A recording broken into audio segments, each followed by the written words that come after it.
folks. And I will continue to sound the alarm.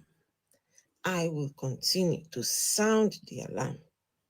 What God can do does not exist because the God does not exist. What God can do does not exist because he does not exist. So please do me a favor, tap on your screens, share the live stream for me. Then, while we are doing that, oh yeah, you people, come and hear, come and shout fire. Somebody shout fire. Somebody shout fire. Yeah. Somebody shout fire. Yeah. Make I play you Dabiosa. Hey Dabiosa.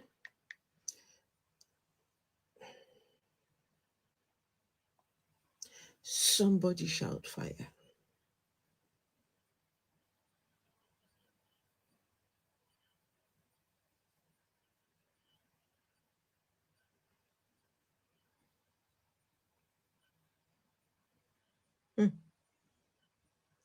This is today's.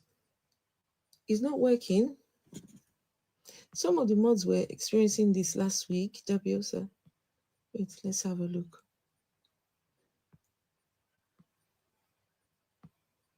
It should. Okay. I think I've seen what's up. I changed some of the settings in my thingy. Okay. It should be okay now. It should be okay now, Dabiosa. It should be okay now. It doesn't save people in. It doesn't save people anywhere. It doesn't exist. Please. Right now.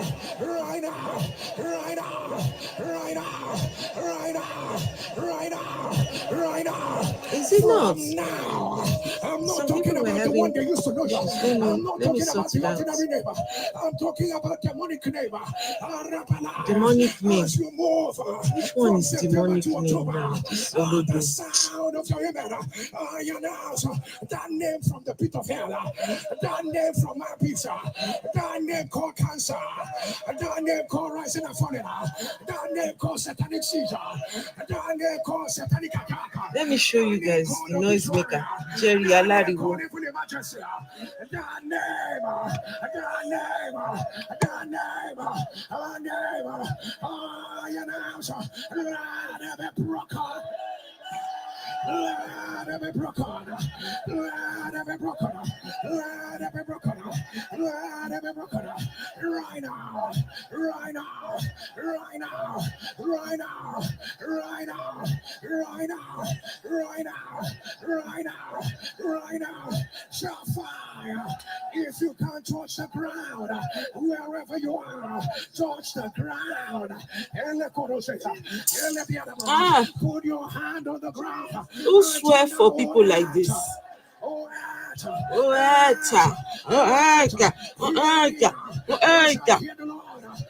As I move from September to October, you don't see my body. All the bodies of my loved ones until I say so. Why is he hiding? Somebody shall fire. Shall fire, shall fire, say, oh, my blood will not be spilled on you. Oh, my bone will not be broken on you. Oh, please tell me that there is a God. There is a God listening to this fuck shit here. Huh? Tell me that there is a God listening. There is a God that waits every day, 7 a.m. Nigerian time, for Jerry to turn his microphone, his microphone and his recording device on, to come and shout at the God. Oh, Eta, oh, Eta, oh, Eta, Eta, hey, Chineke. Oh, Eta, oh, Eta. Who did this? Hera. He doesn't represent anything from God at all. Really? Okay, can you tell us who do you think is Zekon? Who is representing God? Please. Of all the preachers, please just give me one name that is representing God. Please. Because where we are now, if Jerry Alariwo, he's earning billions. He is earning billions in Nigerian naira. And you're saying he's not representing God? Hey, wahala. If this one is not representing God, yet he is earning billions, you're in serious trouble. Okay, I chopped my chicken. Sorry, oh.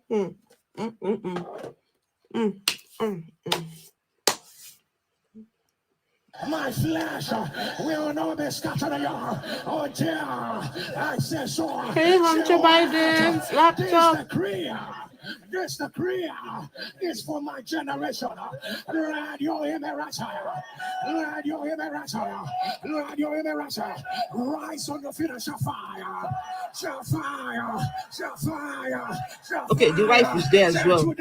Don't mark attendance. To October. Hey, Victor. The banner of Jesus. I lift up the banner of Jesus. I lift up the banner of Jesus. Somebody told that Jesus raised. Jesus raised. Jesus raised. Jesus raised. Jesus raised. Jesus raised. Click on the share button. Share the fire. Share the glory. Share the fire. Share the glory. Share the fire. Share the glory. Share the fire. Share the glory. Somebody is asking me. Hold on. Let's see. Social Blade. I've never been on Social Blade before, but they say that's where you go and look at. That's where you go and look at what people earn.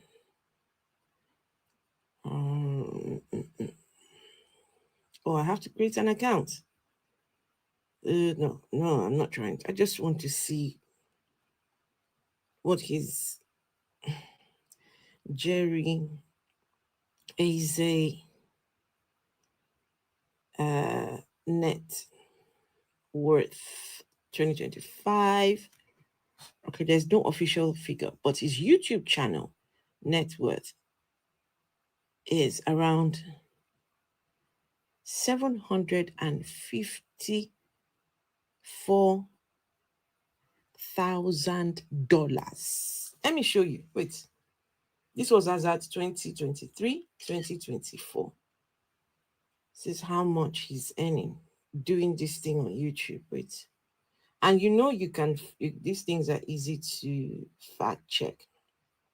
So these things are very easy to fact check. Give me a second. They're very easy to go and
Sorry, give me a minute.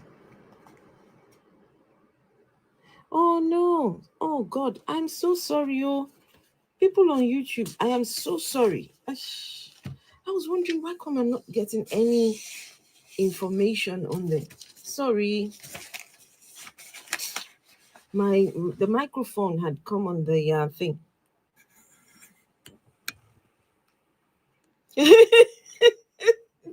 Chuck, behave yourself. Chuck said that everyone for the biggest Olodo. D is waiting for a judgment day. Can you imagine? She's waiting. She could stand there too. Can I be judged, please? Can you come and judge me? Can you come and judge me? Because I believe in a judgment day. Judgment, please, can I ask? Hey, Chuck, Chuck is very clever. Chuck, very clever. And he's done his degree. When he's finished now, his degree in theology. Oh yeah, please, Chuck, can you tell us where is this judgment day going to happen? I'm curious. I want to know. I beg. Judgment day. Who go judge me? Who go judge me? I define the person who go judge me. If my lawyer is not there, I don't give permission to be judged by nobody. Nobody can judge me. I know Bonnie well. Hello, Justice. Hello, good evening. Good evening. What Yeah, yeah. I'm kind of I'm a Christian, but Oh, hallelujah. I don't know. I'm beginning to find it kind of like I don't really know again, self. I don't know. I swear. What are you struggling with? Like since days I've been seeing some of all these videos on my TikTok, and I don't really know this thing about God. It's beginning to like I don't get it again. It's not clear again. Hey, No. have you been a Christian all your life? Like, Yes, now since I was born, child. my grandpa was a pastor, and Oh, yeah, and he's still a pastor. you still a pastor till now. Mm. Oh. Well, I mean, you're a Christian and you're starting to have questions. Yeah, All I would say is, just carry on asking those questions. You have to carry on. Don't stop. Don't say because this is what is my own sister. Somebody in my family sent her my videos. So, what is your sister discussing? Wait, let me mute you for a second. Got a bit of feedback. So somebody was concerned for me in my family, and they sent my videos to my sister. Your sister is an atheist. Does she know what an atheist is? Does she know what it? My sister said, yes, she has told us. He said, but, and my sister watched the video. She said, I agreed with everything. Everything you said in your video, I agreed with. He said, but this is all she knows, and she's not ready to go down that rabbit hole. She's not ready to. She knows that if she goes down the rabbit hole, it will all fall apart. But that's the safety that she has, the safety net. So for her, she's not prepared to go down that road. And the one thing I will never do is impose my beliefs or the lack of beliefs on anyone. No, not at all. I will not do it. My family members, we don't talk about any of this at all because they're all still believers. But you and I know that every believer has doubts. Every believer has doubt. Inside your heart, like that day, when she goes to sleep, I bet she thinks, is it possible that this thing is a lie? Is it possible? Because it's a belief. And what is a belief? A belief is accepting things you cannot prove. So, what if the thing you believe is a lie? Have you asked yourself? Faith like a mustard seed. Faith like a mustard seed. Okay. Keep doing faith like a mustard seed. Hopefully, your mustard seed will grow into something good for you. But faith as a mustard seed has never done anything for anyone, has never worked for anyone. Faith as a mustard seed has never worked for anyone. So anyway, Justice, can you tell me, just give me an example of something you're struggling with? Just give me an example.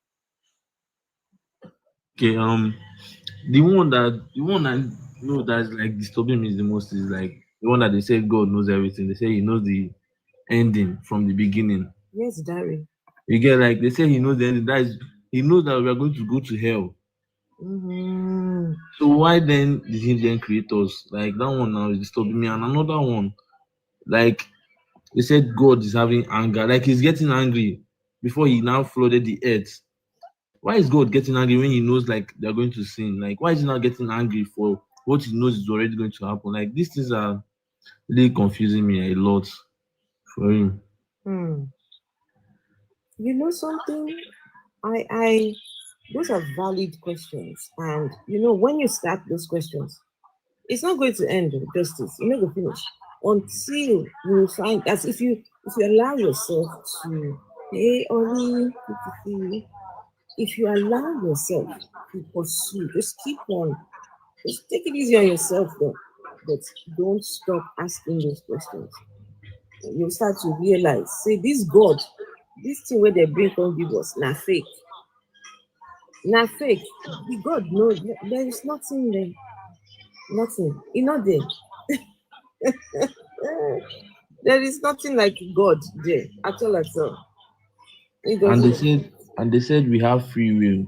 Like, Nah, which kind of free will is that? That's a farce. Ain't no The one such that thing He as already free knows will. what you are going to do is not free will now. He knows that God are going to do.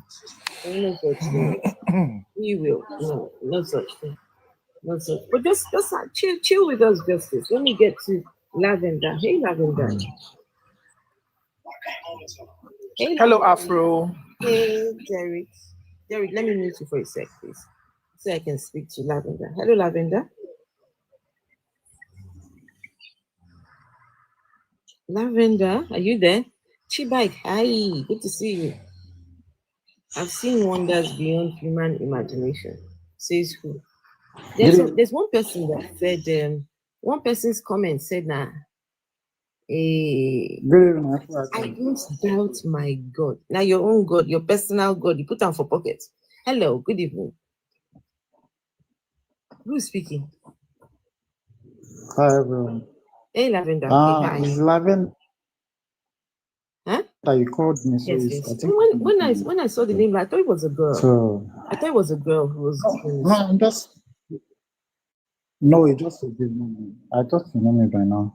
I used to be on your live sometimes. Professor Generation. Yeah. But what name did you have there? You don't have topic, so I don't even know. I do. Lavender. I have a topic. What do you mean? I have a topic. What No, I'm not seeing it at the top. Wait now, wait like now, this wait. screen. Make I put down. Wait, make I put down. This is my topic. What God can do. What God cannot do. No, not what God cannot do. What God can do does not exist at all. God used to say what God cannot do does not exist. That's what I used to see on my WhatsApp status of those people. But as what the God guy can changed do his does not sentence or stuff exist. like that. What God Okay, can this do is yours, not the guy. Yes, this one is my own. What God can do does not exist. God will have to exist before He can do anything. Okay. God will have to. You know, those Christians, they have evil mind. Someone just told God will have to. me on Twitter now That's what I'm responding that he was. Let me just read it out. Laugh out loud. You can't scream me actually, but I can see you have issue with God. So I pray that you will encounter him just like Paul did. Then we will have this conversation again. So they always wish bad on people. You know, before God encounter Paul, he was Saul before. So when God encountered him, he made him blind. So this person was praying for me to be blind. Because he doesn't know when God, maybe he forgets, but when God encounters Saul, he made him blind. So a Christian is telling me that he's praying for me to be blind. I was born, I'm seeing, like now I'm not blind, but someone is here praying for me to be blind because I don't believe in his God. I need to encounter his God. There's a lot more I'm seeing here. I just want to read this one out for you. So you see how Lavender, before you continue, and they are claiming their book Lavender, is this, their book Lavender, is that. 1 second. They can say Lavender, anything to defend wait. their God. One Lavender, even can tell you me hear that me? God assumed. I was Lavender, can asking you the hear guy. me? So these days, the all-knowing God is assumed. So sometimes they don't even know the Lavender, can you hear meaning me? sentence they are using. Imagine. Okay. Lavender, I don't know if you can hear me. Lavender, can you hear me? I don't think you can hear me. I was saying something. Lavender, can you hear me? I don't think you can. So, I just wanted to add to what he was saying, something about encounter. But before then, somebody has already. Okay. Yeah. Hey, Lavender, I was trying to tell you, somebody in the comments has already told us that we are going to face a judgment today. Okay, I'm telling you that. Go on. Maybe it's your network. Guys, can you hear me? Can you hear me?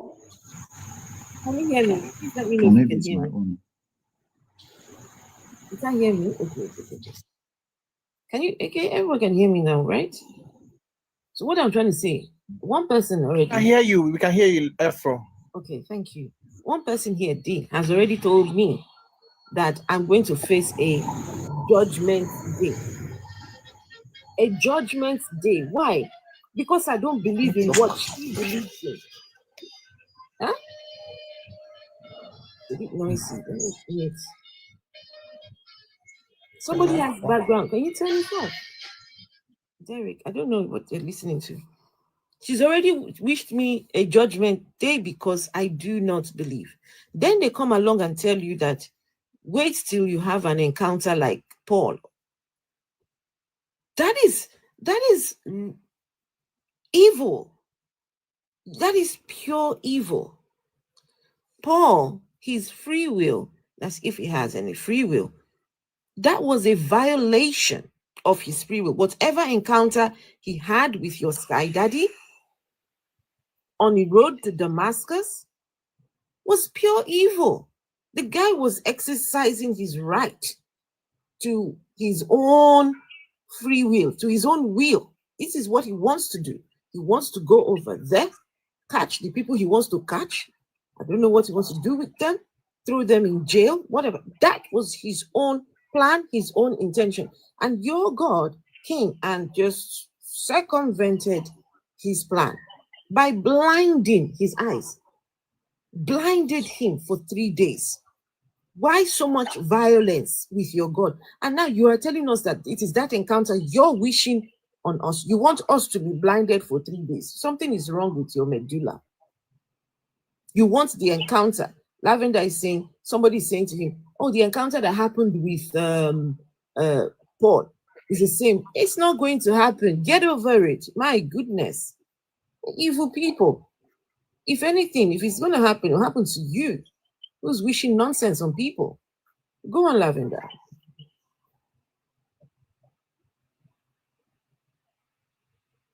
Go on, Lavender. Hello, I want to talk. 1 second. Hello. Yeah, go on. Hello. Just So hold on. this thing Hello? I used to be on just hold on. Twitter Let every Lavender time. I finish. used to talk about religion more than here on TikTok. Unless I up on someone's like. So there's something that someone posts on Twitter and an Insta blog carried it. So I in a comment. They are saying that people usually read something and take it out of context. They don't read a lot about the Bible. They are just doing it for farming or engagement. So I made a comment. Um, I asked them, what is the contents of God killing 42 children that mock um Elisha? Which one? That is how the whole issue came with some of them. I just start saying that this and that, wishing bad on me, death, and everything they can come up with. Because at the end of the day, the only thing they can say is about evil stuff that their God will do, nothing else. Exactly that. None of them even come up with anything, any contents about that. The only thing they will say, you are a fool, you are mad. They will start insulting you. None of them.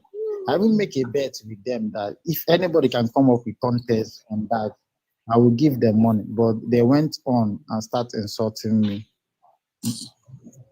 because My brother, there is no contest about that. these people are completely indoctrinated. So, I mean, I can understand. You said you wanted to say something. These people are so funny. Like if I can go on, they said a lot to Lavender, just one the second. children Lavender, know one that sec. the Lavender, Elisha one is a sec. prophet. But in that book, I can still remember Lavender, the one past second. two One things. second. Hello? Go on. Yeah, go on. Can you hear me? Yes, I can hear you. Go on. Okay. Nice joining you. Thank you. I've been watching your show for quite some time. This is my first time getting on it. Thank you. Everything you say always resonate with me, like 99.99999%. That's good. My I goodness. am. Let me tell you. So people will agree with me with something. Some things they're like, no, they don't Yeah, and my name is Kunle anyway.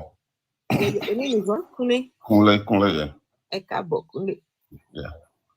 I've been a Christian all my life, but during the COVID years, I was able to stay at home, go into the history of Christianity, able to get a lot of information about the religion.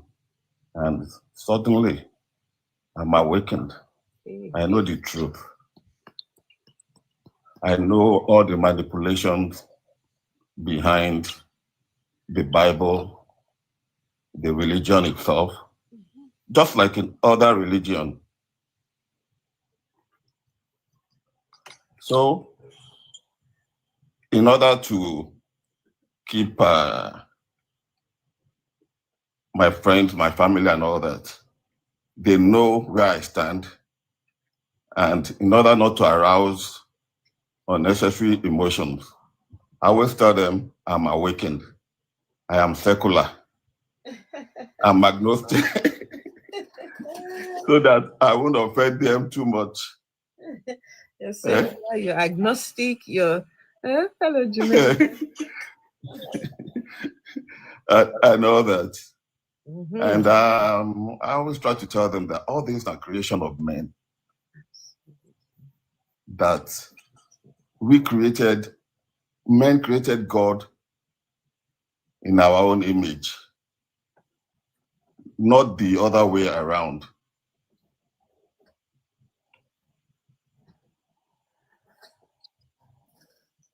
You're absolutely right. And can I congratulate you, Mr. Queen? Can I congratulate you? Because I've been close to 3-4 years in this journey. Really? Yes, it's not new. I'm not new to it. Oh wow. I've watched several tapes from Christopher Hitchens, Sam Harris. Oh, okay. And all those people. You don't do your homework. Yes. Do your homework. By the time when they rile me up and they give me the time to explain things to them, the lobbyists they are always shocked. But I can understand them because they are scared of the unknown, what their life has been all about. A lot of them don't have, they don't know what to do if they should disown what they have stood for all their life, things that make meaning, that make their life, give meaning to their lives. They don't know, how they can handle it. And that's a shame. It is. But hey, I also cannot blame them, just like you said. Mm-hmm. I can't blame them, because if you don't really have a strong mind, they may go crazy. Exactly. Because they don't have anything to hold on to. Maybe they're not strong, or what would their life be without going to church? What would their life be without their Christian friends? There's always that threat that people will stop talking to them. It's amazing. But you are lucky, just like me. We have understanding family. We have understanding my family. I have a pastor friend. Please don't say that. Don't say. I need to. I have a pastor friend. I have a pastor brother. Hold on. I told him I don't believe in God. One second. Yeah. So when you say that I am lucky, no, I am not. No, you have understanding family who can take you for who you are. No, hold on. Okay. So I have 2 children who don't believe in God, right? Yeah. That's my family, right? My own immediate. Your immediate family. Yeah. They don't believe in God. That's number one. They don't? No, they don't. My children. Okay. Now, my siblings, the wider family, my aunts, uncles, they all believe in God. All of them. Yeah. But you know something? I am independent. Yeah. There is nothing anyone thinks or feels that affects my day-to-day existence. Yeah. So if you like, go and jump the lagoon because I'm an atheist. My dear, you will just unalive yourself. I've had a couple of them. My auntie rang me one day and she was like, "What? You don't believe?" I had to tell her, I don't believe. Yeah. But I don't impose it on them. I don't. When we meet, it's not a subject at all to talk about. If you ask me, I will talk about it. And this is why I need an outlet for my, lack of beliefs. But that I am lucky, no. I had to make up my mind. No. You have understanding. You said your sisters, they know where you stand. Yeah. And it doesn't change anything. It doesn't change the relationship. They don't have choice. They don't have choice now. No. Okay, I am an atheist. How would that affect somebody who is not feeding me? But can you imagine my own situation? Think about it. These people are not feeding me. Yeah. None of them is giving me pocket money. None of them is, I am independent. I own my own and run my own life. Yeah. So whatever I choose to do with my life, how does it? If you like, go and jump lagoon. It's not. That's why it's tougher for those who are not independent. That's right. To come out. That's right. Because they stand to lose a lot. Absolutely, I agree with you. Yeah, but I can do that because I'm also independent. My wife is strictly a very serious Christian. Even my children too. Hey, God. Can you imagine?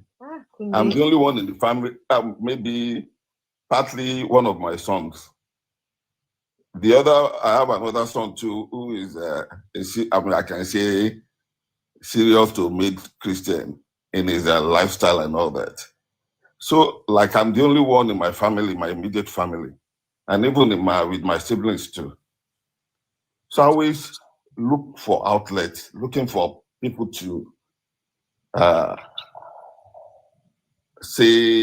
to truly tell them what I believe in. Because it can also be irritating when you see them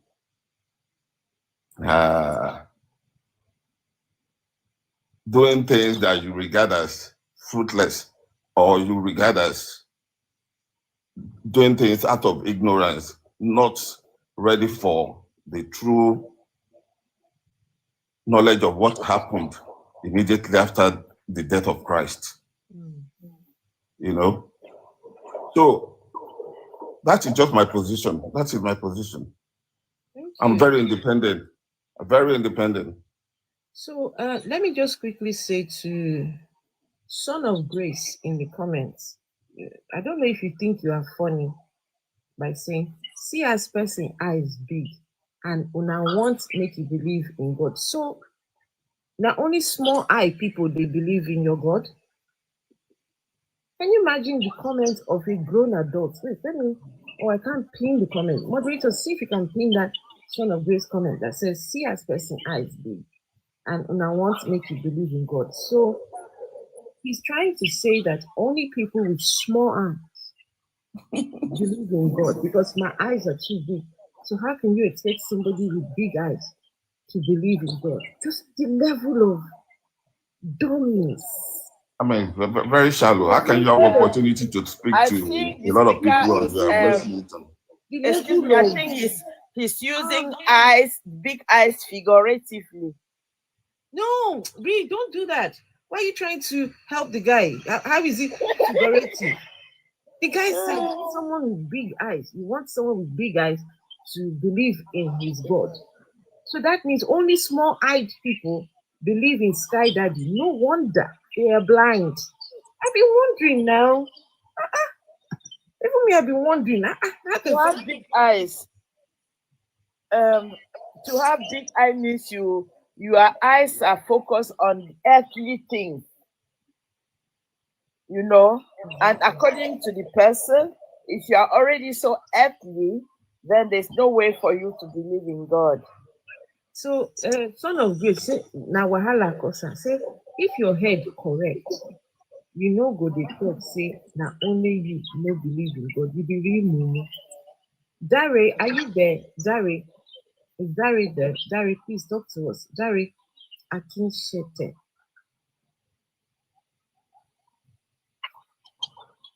Dare, Akinshete. Okay, Darby, sorry. Hello, good evening. Hello, Dare. How are you doing? I'm good. How are you? Very well, thank you. Okay. Okay, I'm gonna be a little bit quick here on this. Yeah, I've been following your page for quite some time, and it's been very enlightening, I must say. Oh, thank you. Yeah, and you have totally almost convinced me. Logically, you make sense. Work of the Lord. Hallelujah. I am Hallelujah, glory. Oh, I don't convert. Afro, you're busy deconverting people. I have listened. You're busy deconverting people. On judgment No, for day, real. they will give me several crowns on my head. Afternoon, or perhaps Afro, you have 72 men to yourself on that day. 72 virgin men, you mean? For yourself. Oh my God. Hallelujah.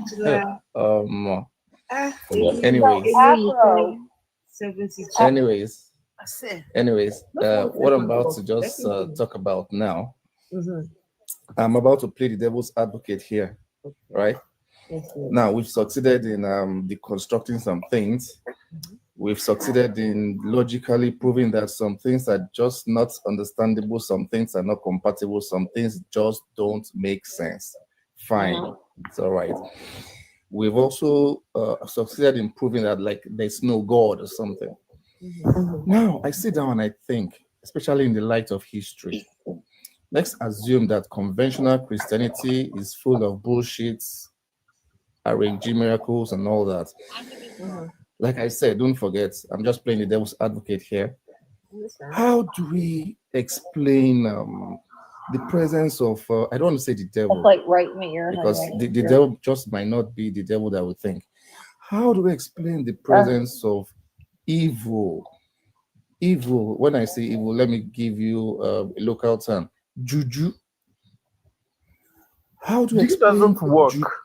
It doesn't work. No, please, hold on, sir. I don't believe in juju, Dari, just so you know. Me, I don't no problem. There's nothing like that. It's not like I've practiced it before, any personal. So it doesn't work. It's not like I've had any personal experience. I've practiced African spirituality. Yeah. Can you explain a bit? Okay, please do. No, I don't believe in juju. You have to prove to us that juju exists, that there is a thing, that these people have this magical powers, and we don't. I don't believe that juju is a thing. I don't believe that there is a deity up there that just decides to be whatever the juju people do. You have to prove that's a thing, because no. Okay, can I ask you a question, Dari? Yeah, please go ahead, please. Okay, so when you talk about juju now, I'm sure most of your perceptions about juju are informations people have told you about it. Exactly. Definitely, I haven't had a personal experience with it. Exactly. Until you can have a personal experience and you can verify that experience you had is, how will I put it now, is legit. That means you will know whether juju is true or not. You have to test. It's like, when you go to the lab, when you do an experiment, or when you're doing your final year project in school, you have hypothesis. Is this thing valid? Is this thing not valid? Hypothesis 1, hypothesis 2. So it's the same way you put your juju to test. You go to a deity, worship a deity, ask for something, do magic, and see if it works. And I was in your shoes once when I was questioning my deconstructing my faith. So I said, all these things I've heard about juju, native doctors, witchcraft, and I googled it. I said, okay, let me give it a try. They've been saying these things work. Though they demonized it, I said, should I try? Should I not try? I actually researched and tried. So I met people, I went to shrines, I tried Oshun, I've tried Ifa, I've tried Amadio. Wow, like seriously? Yes, I've gone to those shrines, I've told them my problems, and I've tried witchcraft. And witchcraft is even the one that didn't even work out. That one is even they just call themselves, I've seen people who call themselves witches, and they will tell you, okay, buy this, buy candle, buy this for initiation, you do initiation. It's just ceremonial programs. Then, okay, start with the basic candle. I tried basic candle magic, where you chant and you say chants, and when you chant, the candle just comes up, just lights up. I tried it. All those things didn't work. I chanted from ages to ages, and my candle couldn't come on. So all those, yes, they call themselves witches, or they call themselves idol worshippers. They call themselves Ifa. They claim they have supernatural powers behind behind their dates and everything. But all those things have proven to me to be wrong, because I've tested it, I've tried it. I even currently, someone even challenged me to try another date, and I said, okay, I have money to spend. Let me just try. All these things are expensive to try you, because they will tell you to buy this, buy black cat, buy white cat, buy this. They will tell you to do all these things. I bought. If I have money, if I'm buoyant, I just say, okay, let me just prove you that this thing is not wrong. I will even tell the native doctor, I say, I don't believe in these things, but anyway, prove me wrong. They will tell you they can do all sorts of things. They can boil egg without fire. They can shoot. You will cut yourself with cutlass, and when you cut yourself with cutlass, it will not harm you. They can shoot you with bullets with gun. The bullets will just fall down. You will pick it and they've said all sorts of things. If you want of even money ritual, they will say, oh, they don't kill human beings, but they kill animals, they kill goats. I've done all those things, and they don't work. Unalive, sorry. They don't unalive human beings. They unalive animals, and they unalive snakes. They unalive goats, cow. There was even one time we unalive the goats. And after I unalive the goat and we did the ritual, they told me we should unalive a cow. I said, I don't have money for a cow, sorry. I don't think I would do this ritual anymore. That's pepper soup for them. Exactly. So I said, no problem. I think this is where I stop. So I try all these things, and at some point when they start bringing ridiculous things like you will sleep in forest for 7 days, I'll be like, I pass.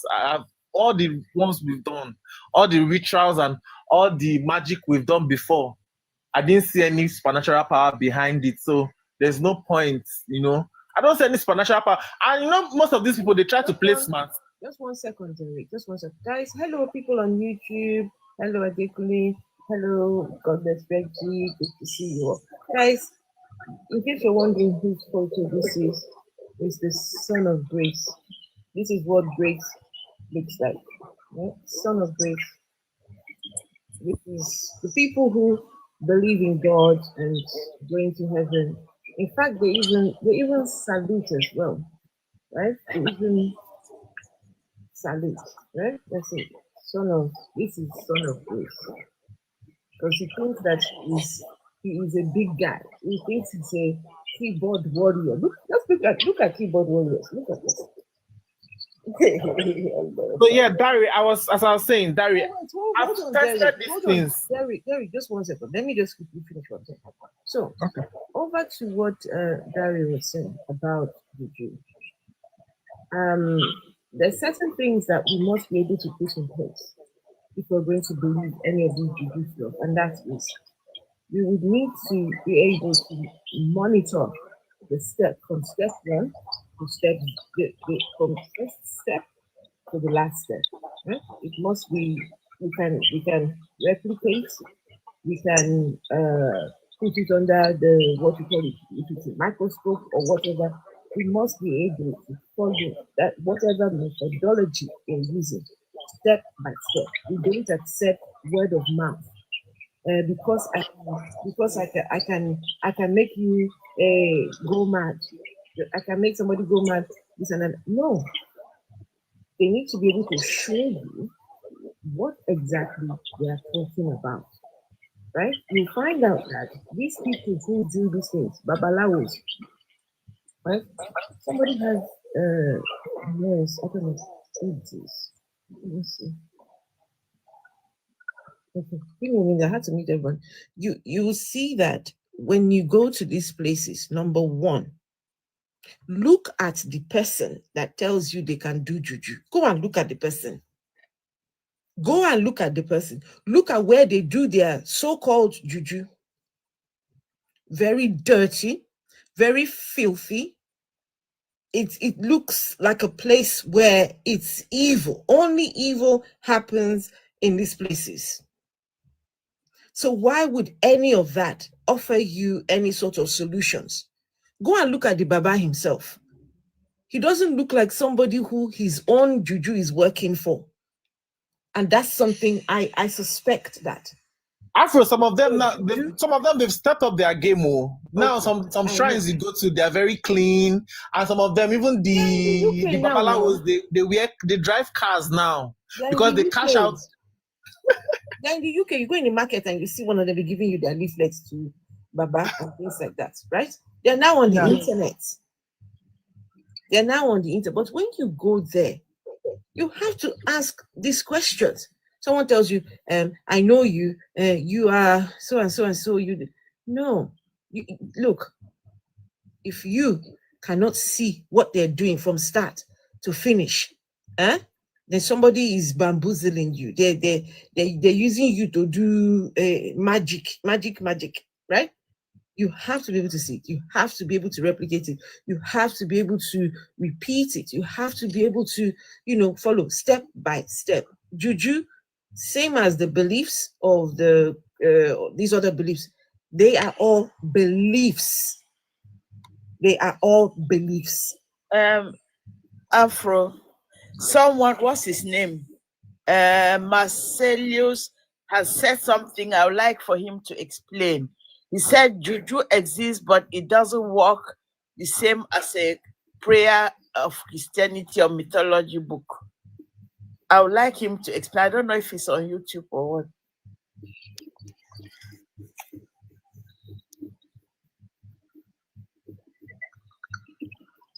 Okay, I don't know. If they want to come up and talk about it, then yes. It's called Marcellus or something. Let me look at it. Okay. I mean, people can make their comments if they want. It's okay. I thought he's one Yeah, of Marcellus. I'm seeing him. Marcellus is a with the South African flag. Juju exists, but it doesn't work same as prayer, Christianity, mythological book. If you can come up and like explain how it works. Guys, please tap on the screen. Thank you. We've got 31k likes. If you're watching on YouTube, please give the stream a thumbs up. We need to wake our people up. Oh, by the way, guys, please give me a minute. Let me take off this this juju where they my screen here. Let me put the topic. I'll bring it back later on. Don't worry. So I want you all. I don't know if there is anybody here who is a follower of Jerry Eze. I am curious. I want to know. In 2025, is this what a Sky Daddy wants from us? She had the fire, she had the glory. She had the glory. She had the fire, she had the glory. Barakotura, and the Arabana, Arakatata, Arabana, Koroshike. She had the fire, she had the glory. And Kodoya, and Kataya, and the Arabana, and Rabiarasa, and Korosoka, Alakada. Arabadashi, Alabaraba, she had the fire, she had the glory, Arokotora, and Labianaba, Ishakatora, Arabadaba, Ikorosoko, Atata. Right now, let your image on now. Bile don't cancer.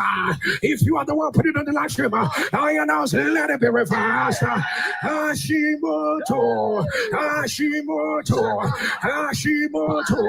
If you are the one, put it on the live stream. I announce, let it be reversed. Please, what is Hashimoto? Hashimoto. What the? So, when he's praying like this, guys, what happens is in the middle of the prayers, the Sky Daddy will tell him cancer, or will tell him gonorrhea, to tell whoever it is that has gonorrhea to put it on the live stream. They're about to get healed. So this is why you're going to start hearing him mentioning all these diseases, right? So this is prayers. And while they're doing this, so as the people are watching him from the house, from their homes, their offices, wherever they're watching from, if you know you're the one that has this, what he was just called Hashimoto, I don't know what he just called this one, right? So this in 2025 is what is netting this guy millions, you see. So let's Caution disease, cautions disease. The devil is a liar. You know, so let it be reversed. Let it be reversed.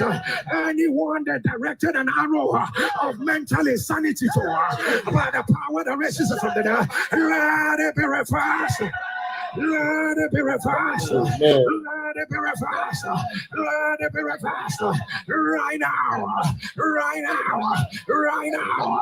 Right now. There is something you all need to see, which is very important. Very important for the conversation that we're about to have. And please give me a minute. I'm going to show you now. Please give me a minute. Here we go. Right. So there was a time when these people in Jerry Eze's church, they started doing something called prayer for inanimate objects. Oh, sugar, what am I doing? Give me a minute. Inanimate objects they were praying for. Right, so give me a minute. Yes. And for the... I don't know. Give me a minute. Let's see. All right, so... to stop you too, because he must reach everybody. Inanimate objects, anyone in your... Jerry said it's time for... Yes, please watch. If you're ready like we're ready right now, take a look at what Jesus did for people like you and I. The promo is still on. You see this one? We are not going to stop you too, because he must reach everybody. Inanimate objects, anyone in your house, at the sound of your amen, let it receive a divine turnaround. Inanimate objects are working. This promo is too much, Papa Jerry. Hey. About a month ago, my business truck broke down and I was quoted $6,200 to fix it. $6,200, Pastor Jerry. On the 24th of January, Papa, you said inanimate objects begin to work. And lo and behold, my friend went by to pick out the things from the truck, so we can, put it in other things. And he started this truck. It started, it worked. And he called me and said, hey, the truck is working. All the lights have disappeared. The transmission light and whatever thing they said was wrong with it, the clutch plates and the rest. They said, you can't see no light on the dashboard. No, and behold, Papa Jerry, this truck landed. And so today, Mama, the truck is driving like you. Oh my God. Joker, look now. See. Brothers are reach our side, so all our times are working. Tablets. See, this one since 2021. Where's that one that broke and the ink spilled? See this one. Let me show you the screen. It broke and the ink spilled.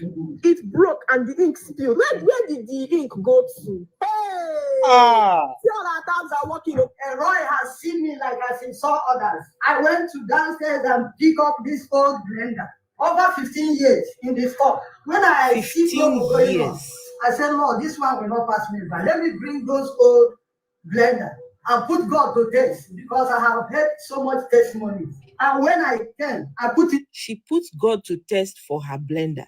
So next time you speak to a believer that tells you you must not put their God to test, this one, they test their God with her 15-year-old broken down blender. Share. My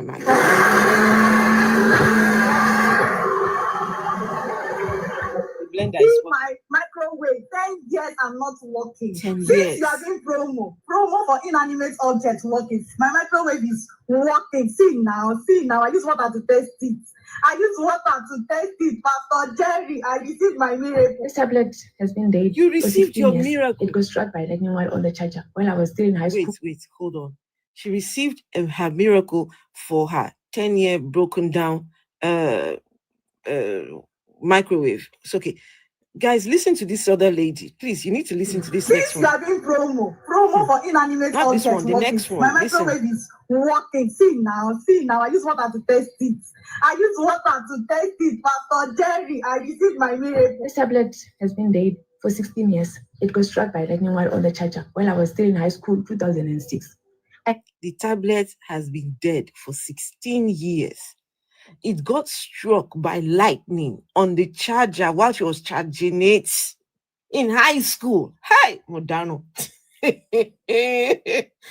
Okay, wait, you guys need to hear that again. In high school, 16 years. My microwave is working. See now. I use water to test it. I use water to test it. Pastor Jerry, I received my miracle. This tablet has been dead for 16 years. It got struck by lightning while on the charger while I was still in high school, 2006.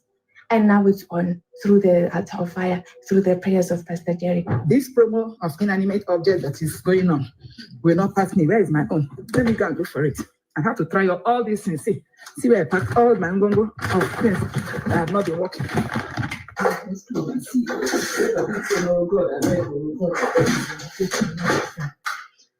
It's a lie.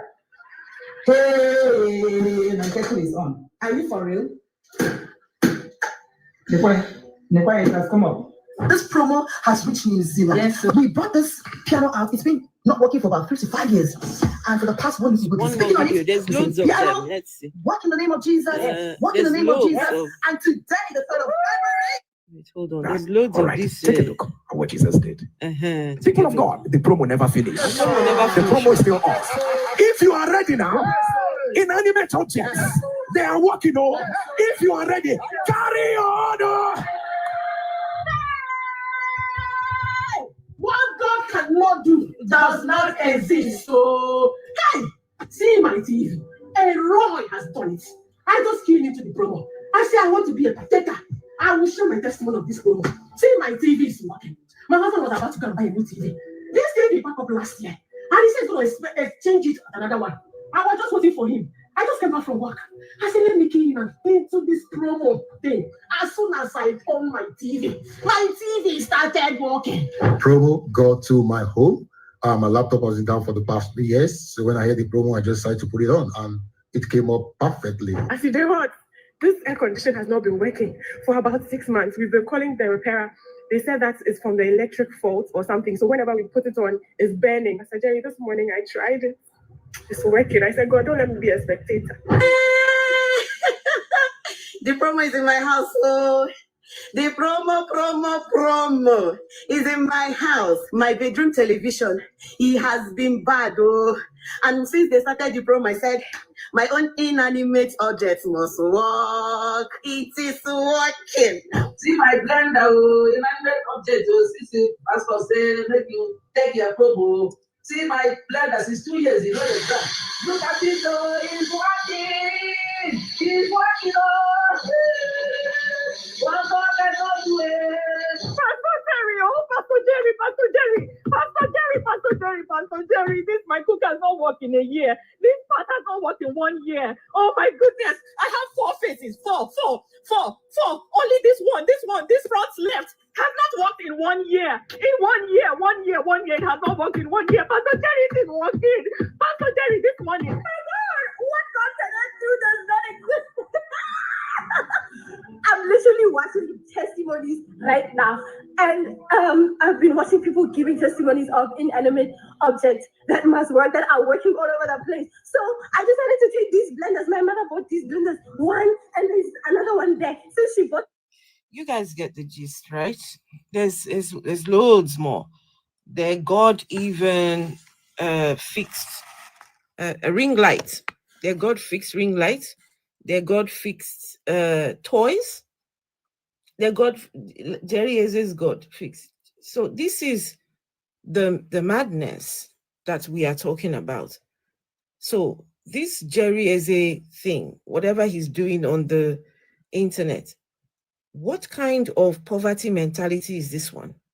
That people are keeping blenders 16, 15 years. Huh? I like to hold on to my things as well if they're sentimental. But a blender, a broken blender for 15, 16 years. These are poor people.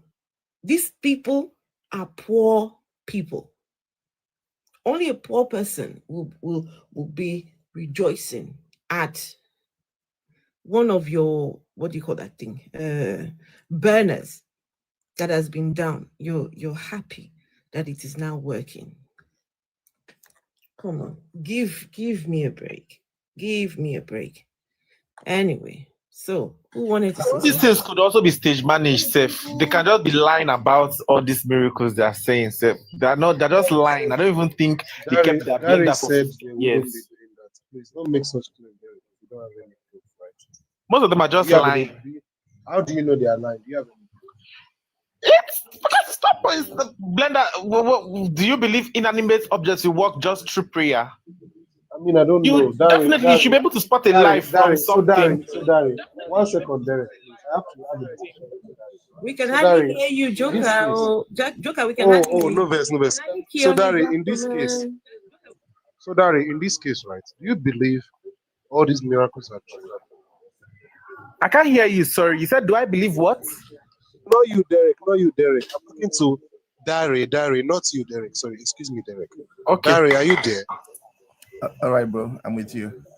Good afternoon, sir. How are you doing? Very well, thank you. I don't understand. I don't understand what Derek is talking about, for example. Like, you would say these miracles are true, wouldn't you? Dari, are you there, sir? I'm trying to. Dari, you can leave your mic unmuted. Wait, hold on. Joker, Dari is deconstructed, right? Dari, the one next to you, is deconstructed. But Dari, not lie you. Dari is still stuck at juju. How do you explain evil? How do you explain juju? Right? That's where he's stuck at. So just so you know, Dari. Yeah, I'm also stuck at the propensity and the rate at which so many people at one time will come up and tell us that stuff and stuff are happening. Don't worry, Dari. There is no need for you to find out the explanation why, right? Leave your mind on it. Don't worry. But this is what we can do. This juju that you say you are worried about, right? Can you point me to one person that does juju very well? Let me and that person we should go to the hospital, right? They should heal 5 cancer patients. Since that juju works, we should use it for something good to see, to test it, right? Or Exactly. if it is a Christian pastor like the one you say, inanimate object, for example, right? That would mean we can all go to Ajaokuta steel mill and pray that everything that has not been working for years, it should just work, right? But we know that's bullshit, right? But if you say this is true, then they should carry us to the hospital and heal children that have cancer. Who no like better thing, Dari? Word, bro. I'm with you, bro. Exactly. So see, for the juju guys, I go for even drop one if it is in a lie. Do a me and see. So if the Christian for each cancer patient, 1 million 5. If anybody knows any babalawo or whoever that can do, I know. I can link you. I have a lot. I can link you. They're always disturbing me on my DMs to come and do one ritual. Okay, guys. There's this perpetual story we hear about among garage boys and touts and dogs and all that, which has been so all over the place since I was born that I don't want to believe that it's not true. Okay, scenario 1, they are fighting and all what, and somebody brings out one jagajaga ring from his pocket and hits the other person, and the person falls down and maybe he dies or begins to shake and shake. Dari, you watch too many Nigerian movies. Bishop, wait. Dari, did you see this? Sorry? Did you see watch too many Nigerian movies? Joker, you keep your mic. I don't know. You keep going in and out. Oh, sorry. Dari, did you see this or were you told? Like I said, I haven't experienced any of this ever.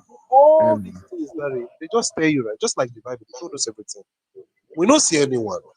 Not true? Not seen any myself. Exactly. Okay, so if that is the case, do you know what Oro is? Yeah, I mean, I've constructed Oro a long time ago. When I was in Ibadan, when I was in secondary school, who then say, don't look Oro. I went to our dining center. I was in Body House in Ibadan. I went to our dining center. And from that dining center, from the window, I looked the Oro. Now just masquerade. Not be anything, this thing. I not die. They say if you look something go up, nothing happened to me. Till today, I'm okay. Right? Or do I sound like a person that's also, wait, can I just quickly say this? Why is it that every time we're trying to prove juju, it's always for something negative, always for something bad, something, heinous? Like the example that Dari just gave. 2 touts are fighting. One brings out a ring and hits the other one, and he falls to the ground. Why can't juju build your roads for you?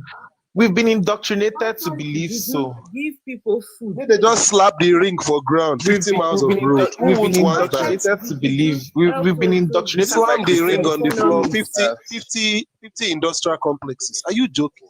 Is the only thing the juju can do is to buy people. That's the only thing the juju can do. Is the indoctrination. Colonization made us believe that our traditional belief system, our traditional practices were evil, idols. So they really demonized it. People have spent a lot of money in media demonizing. You watch Nollywood movies, you see how they depict juju. All these things were what our forefathers practiced when they were looking for fruit of the womb. When our mothers were looking for fruit of the womb, they prayed to Ifa. When they were looking for justice, they prayed to their gods. But colonization brought about. Remind them that God did not even defend them when the white man came to colonize. Exactly. And that now the Christian God is not defending us while the white man is attacking us now. Exactly. Look at Gelly Pop's comments in there. Gelly Pop said, "Did you fail the Benin Kingdom? The British ran through them." Yes, I'm from Benin. I'm from Benin City. AK-47. See whether your juju go fit. I'm from Benin City.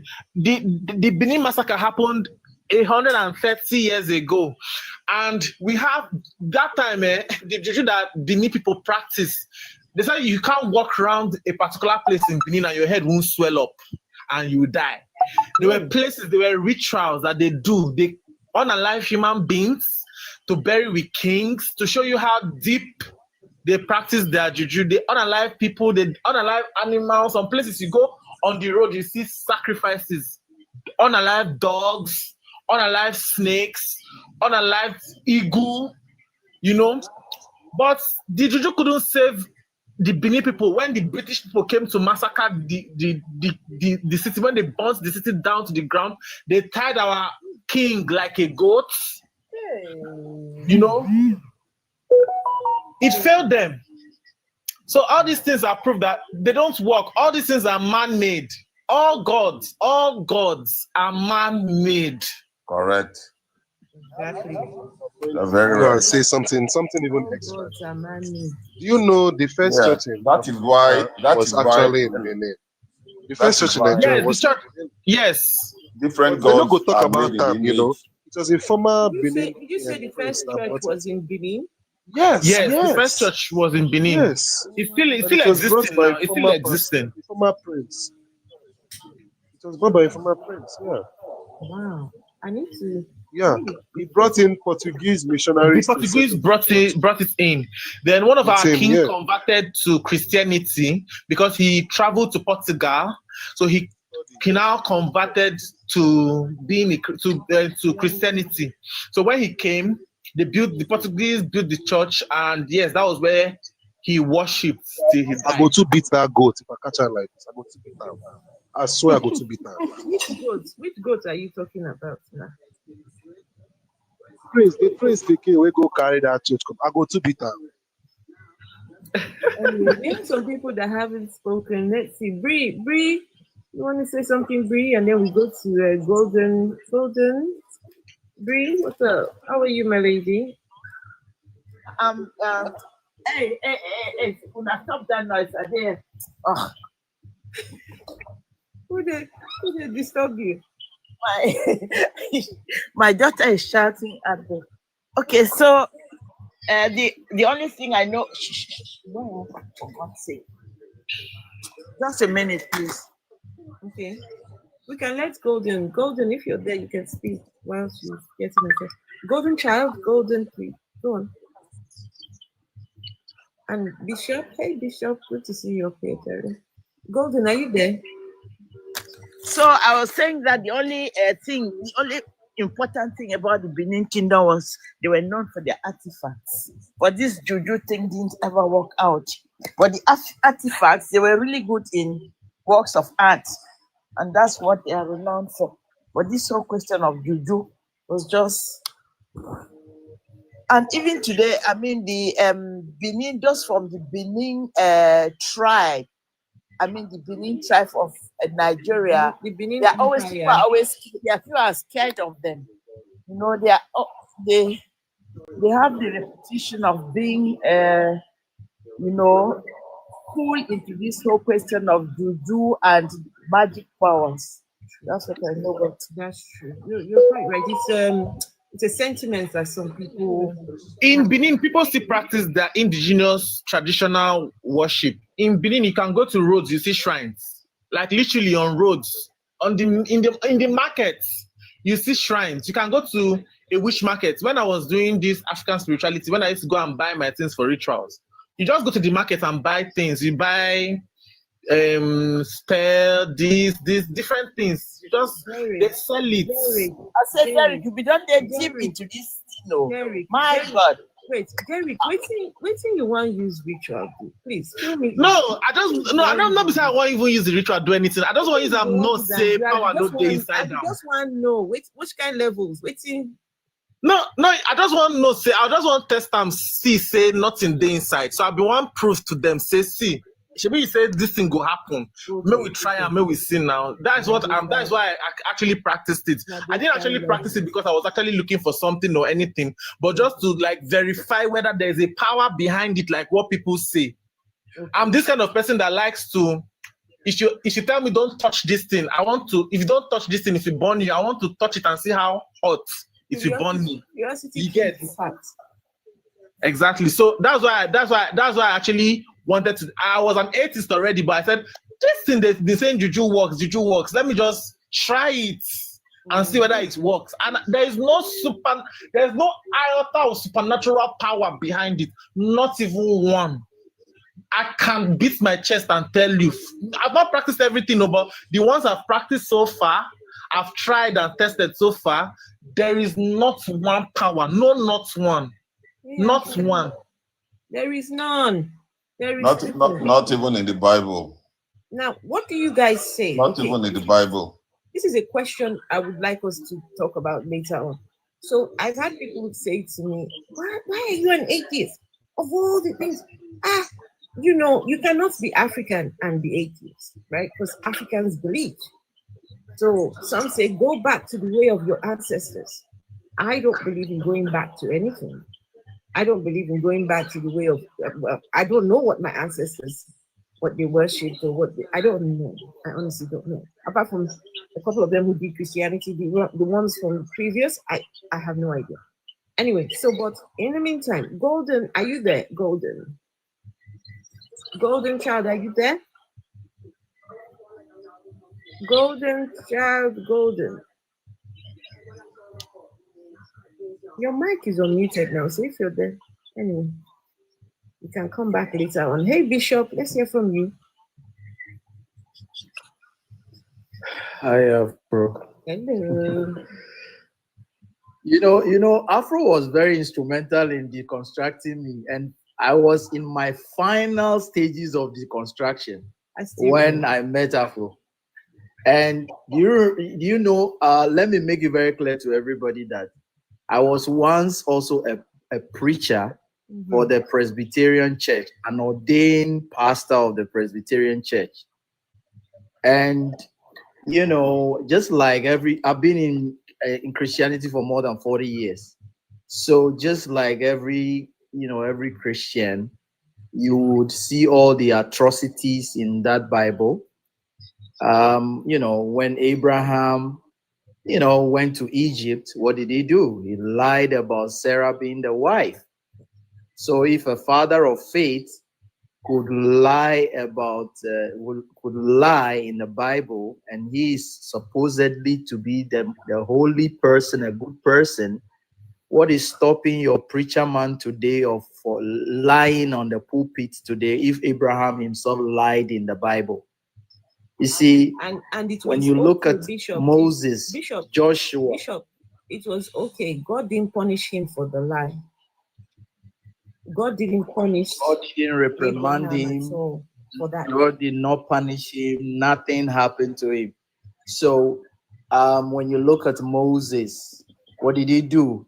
A murderer, somebody who even unalived somebody in Egypt, and all throughout his life, he unalived people, at will. Was he punished? No, God never punished him. Look at Joshua.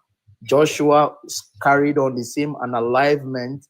Look at all the prophets, Samuel, even Elisha. What did he do? He called bears from the forest to gnaw and unalive children, 42 children. You see, look at the life of David. When you take a constructive, not all these religious mindset, but you look objectively, on these characters in the Bible, you will notice that these people are not anything holy that the Bible claims to project them. And so I asked questions, I did research, I left and after I did all the research about how the religion was put together by the Romans, and even the creation story, how they copied all these stories from I'm clapping for you here. Oh, hold on a second. He said Bishop is clapping for you. How they copied all the stories from different mythologies. Let me if you're a Christian, let me tell you, your creation story is on the Indus tablets presently in the British Museum on the Epic of Gilgamesh. The 4th tablet carries your creation story. So your Noah's story is on the same Indus tablet. Hinduism has been in existence for 7,500 years. So if Judaism is claiming to be the origin of man 6,000 years ago, where were all the Hindus? You know, it just doesn't add up. And there are so many people, archaeological evidence that has shown that humans have been in existence way before all these Bible claims and all that, you know. And Bishop, just wait 1 second. One time, myself and Godless Ready, do you remember this? When we did the live stream about the Christian religion might have its roots in Hinduism. Yes. Some things are similar, right? Yes. Hindu religion and is it the Hindu? Godless education. Yes, Hinduism. And do you know that even the Noah story, they copied it verbatim from Hinduism? They copied it, they said 2 animals of each kind entering into a boat. Same thing, copied verbatim like that into Christianity, into the Genesis, into the Bible. Same thing. And it's so obvious when you look at the stories. It's just too obvious that you would see such similarities in the writing, and yet you don't give credence to, you know, where you got it from. In the academic field, plagiarism is such a big issue. You know, I can understand that initially plagiarism wasn't really a big thing. People never even thought about it. But today, plagiarism is such a big thing. And, you know, even the Catholic Church, do you know the Catholic Church even came out to say that the creation story and all that, they are all allegorical stories. They are not true, real stories. So, and they are the ones that put that, even the scripts put that Bible together. So if they themselves dispute the origin, the creation story, then it makes the whole Bible false, because that would show that Adam and Eve narrative is all based on fiction. It is based on a lie, you know. And today, even the Jesus character was created 1595. There was no word called Jesus ever existed until 1595. You understand? And if you think that, you know, the Bible or all those characters are the origin of divinity and all that, then you got to go and learn and do a lot of research. Exactly. Apollonius from the Greeks claimed to be born of a virgin. Bishop, just 1 second. I think we might have somebody who might want to speak as well. So yeah, so if you just round it up and then we can hear from. Yeah, to wrap up, Apollonius from Greek mythology claims to be divine, also claimed to be born of a virgin, performed miracles, did magic, and had all these things. Serapis from the Roman mythology even was deified to be Zeus Serapis. And he also claimed to be divine, believe in the afterlife and all that, and even had 12 disciples like Jesus. It was actually Christos and Serapis that the Romans modeled Jesus, the concept of Jesus on. So I want to yield. Maybe I'll come back with more on the financials, how the church is looting and draining our economies. The Vatican City alone, between 2021 to 2024, they made $2.5 trillion. $2.5 trillion. And yearly, just the Catholic Church alone makes $96 billion after tax. And we have 45,000 denominations. And that is just the Christian fraternity. We are looting and draining our local economy, making our people poorer and poorer. We all need to wake up. Thank you so much, Afro. I wonder what a church needs all that money for. I thought they're supposed to be investing in their eternal life. So why are they collecting the wealth here on this earth? Well, that God doesn't get tired of collecting money. That's true. God is always broke. Always. God is always broke. He needs money. Anyway, let's hear from Mary. I don't know how to pronounce her name. Mary Zaliwa. Mary Zaliwa. Hello. Mary Zaliwa. It's all about control. Yes. Hi. Yes, hi too. Okay.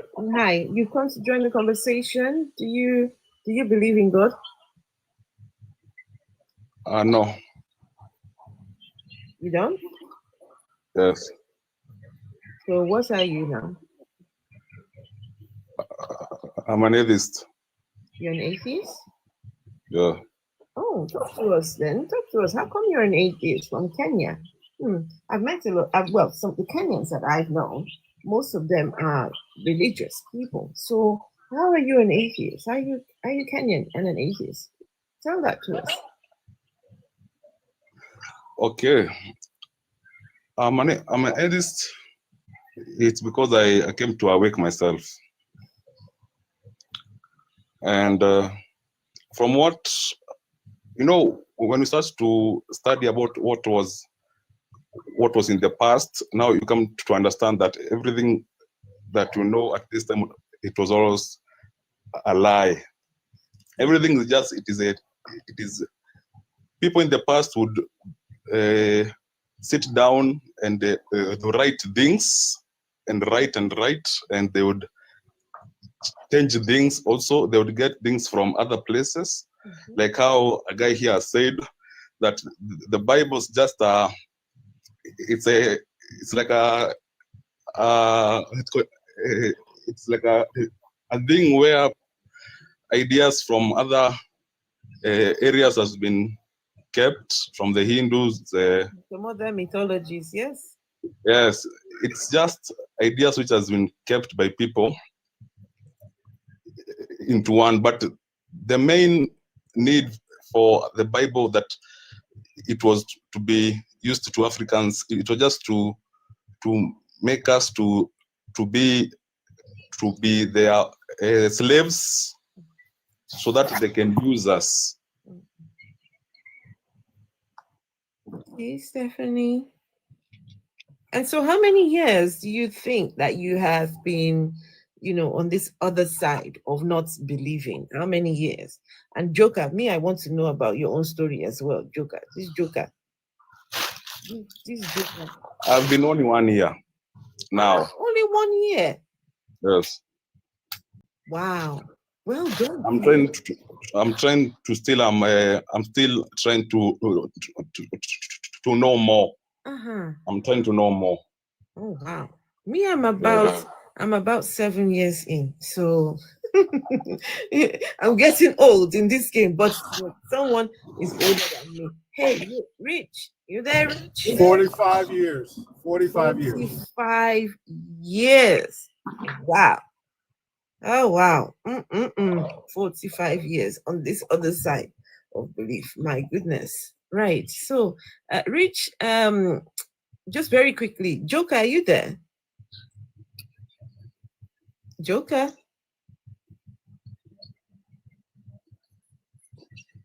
Joker, are you there?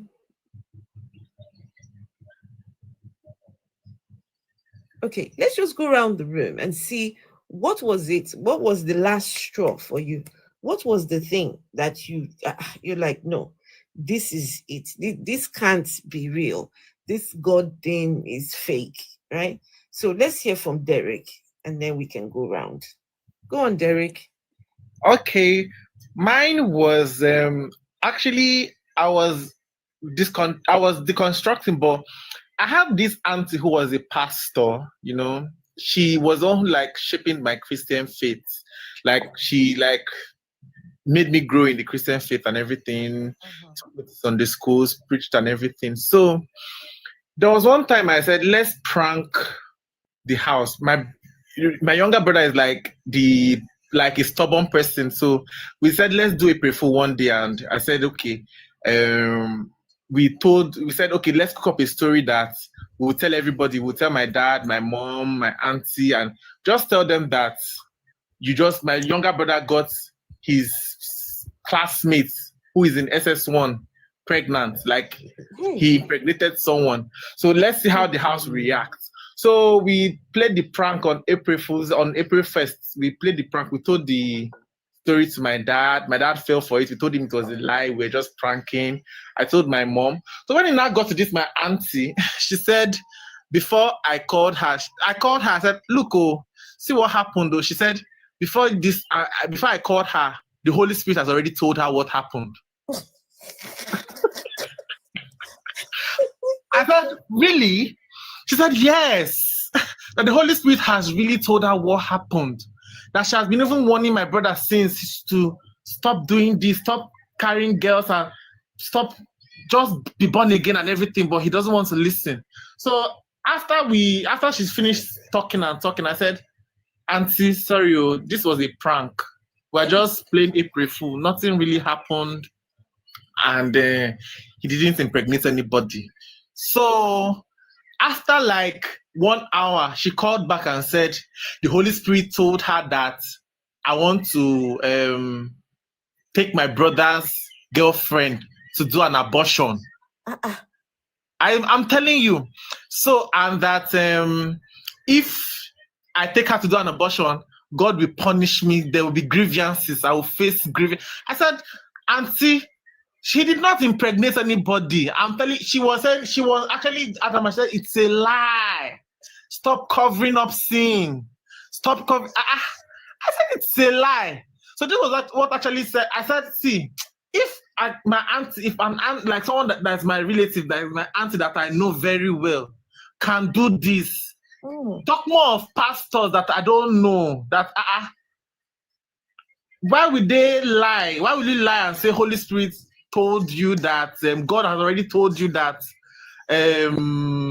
he has shown you that your brother actually impregnated the lady? It was just lies. You understand? So that really made me question. That was what really made me make me question these pastors. Then I questioned my faith. I started reading from the Bible, like from Genesis. I started seeing loopholes in creation, like the creation story at the beginning itself. I saw loopholes in it. When we go to Noah, I saw loopholes. Then I read the Bible from Genesis to Revelation. I covered it like a 1-year plan to just study the Bible. I spotted out discrepancies. I just saw stories that didn't make sense. I started reasoning. It opened my mind to reason. I started reasoning. I said, why would this story make sense? When you see the Tower of Babel, I'll be like, why we got confused people when they were working in unity? When you hear stories, I just started questioning. I said, those stories, why are we programmed to see these stories in another way? Why have we been indoctrinated to see stories, these Bible stories that they've always told us in another light? Meanwhile, you see the bad things behind them. Do you understand? Yeah. So that was how I started questioning my faith, and yes, I became. How many years ago was this now? This was in 2014, 2015. Sorry, 2015. I finished reading the Bible in 2015. So it was 2015. I could say, okay, I'm not more a Christian. Wow. I'm not even more a Christian. So this was like 2015. So it should be like almost 10 years now. Wow. Almost 10 years now. Well done to you, honestly. Almost 10 years now. And apart from Christianity, I've also questioned, like, because people have been challenging me, because anytime I meet other people, they'll say, you can challenge Christianity, but juju is real. Juju works. I've questioned it too. I've challenged it too. I've challenged those beliefs, and they don't work. So for now, anybody that believes it works needs to show proof that it works. So exactly, no proof. No one has shown proof so far. Yeah. No one has shown proof so far. You know, I've spoken to all of them. I've tried many. I've questioned many. There is no proof. I'm even tired of trying, so I don't even want to try anymore. Because all right, thank you, Derek. Honestly, I appreciate the sharing with us. And let's see. Is Dari, are you there, Dari? Dari, you're still taking it in your stride little by little. But what was it? What was the one big thing that you say? Actually, I've always been a rebel. I've always asked questions, and I've always been the devil's advocate, just like I was trying to do today. Not because I'm that stupid. I might be a little stupid, but not that stupid. But I just like asking questions. I like getting answers. But see, ever since I was a kid, I've always been like, this God, why haven't we seen him? Why hasn't anybody seen him? And when I was a kid, actually, I really desired one very particular gift. I wanted a bicycle. And every day I'm back from school, I'm lying on the grassy lawn, I'm looking up at the cloudy skies, praying for God to just send me a bicycle. Hoping and looking intently, perhaps I'll see the bike falling from up high, coming down to earth. Well, you see, it never happened. Anyways, fast forward to today. If I'm going to put a date on this deconstruction journey, I would say it started when I got onto TikTok, like about a year ago now. And I started listening to folks like you and Serafina, I think, and this other prophesied something, prophesied generation or so. And a whole lot of other folks that come up, and it's not like they are just talking. They talk with proof. You guys talk with facts. And I'm seeing the contradictions. And I'm like, this kind of thing, it's either here or there. It can't be both ways. And with proof, I have no other choice but to believe. Right. I have no other choice but to look more thoughtfully into what you guys are saying. That apart again, I've had one or two funny, not as funny as Mr. Derek's story, but I've had some certain eye openers. Like there was one time I lost my job in 2015, thereabouts, and we're going here and there looking for a solution. And I have this auntie, a very wonderful auntie. She doesn't joke with our case. She's always out to like, things must be fine with this, my people. So she took me to one white garment church guy like that, and after consulting with him, blah, blah, blah, he gave us some stuff, go into your room or your toilet or wherever, put this thing on water, light a candle, do blah, blah, blah, blah, blah, that he went over 7 rivers to get this stuff, and where he got it from is from one faraway land, blah, blah, blah, yada, yada, yada. Okay, I took it, got to my house, went into my toilet, put this thing on water. I put it on paper first, but the smell was quite familiar. I was a science student, and we used to play with some chemicals, explosive stuff then. So I put it on water. Thank God for God. If not, I think I would have been blinded by now. As soon as this chemical touched the water, my sister, the explosion, not before here. I know what that thing was. What? It was calcium carbide. Calcium carbide, it's a very reactive chemical that once it touches water, it ignites. This thing blew in my face. And I was lucky. I probably have lost at least one eye. And when I smelled this thing, it came up with fumes. In fact, I was scared that the neighbors would come and start wondering what's going on in this man's house. The explosion was loud and there was smoke everywhere. Thank God nobody came to intrude. And I looked at this thing more carefully. It was just merely calcium carbide. Why a would very they reactive substance. Why would they give you something like that? Oh, they think people don't know. Dari, People don't know. Dari, why would Yeah. they give you something like that? Apparently these are one of the very many stuff he gave me as prayer instruments, blah, blah, do this, do that, to give you, do this, join this with this, pray like this, pray like, you know how they do now. Yeah. So since then, and even before I took those things home, the way the guy was talking, me, I can sit down and listen to you, and I'll be analyzing you. He wasn't convincing, and I knew 90% of most of the things he was saying to me were just pure lies. He was making up stories as he went along, but I just kept listening to him. End story was for him to collect money from us. That was just his game, to collect money from us. You know, since then I was like, man, these people are just fake. There's another one she took me to.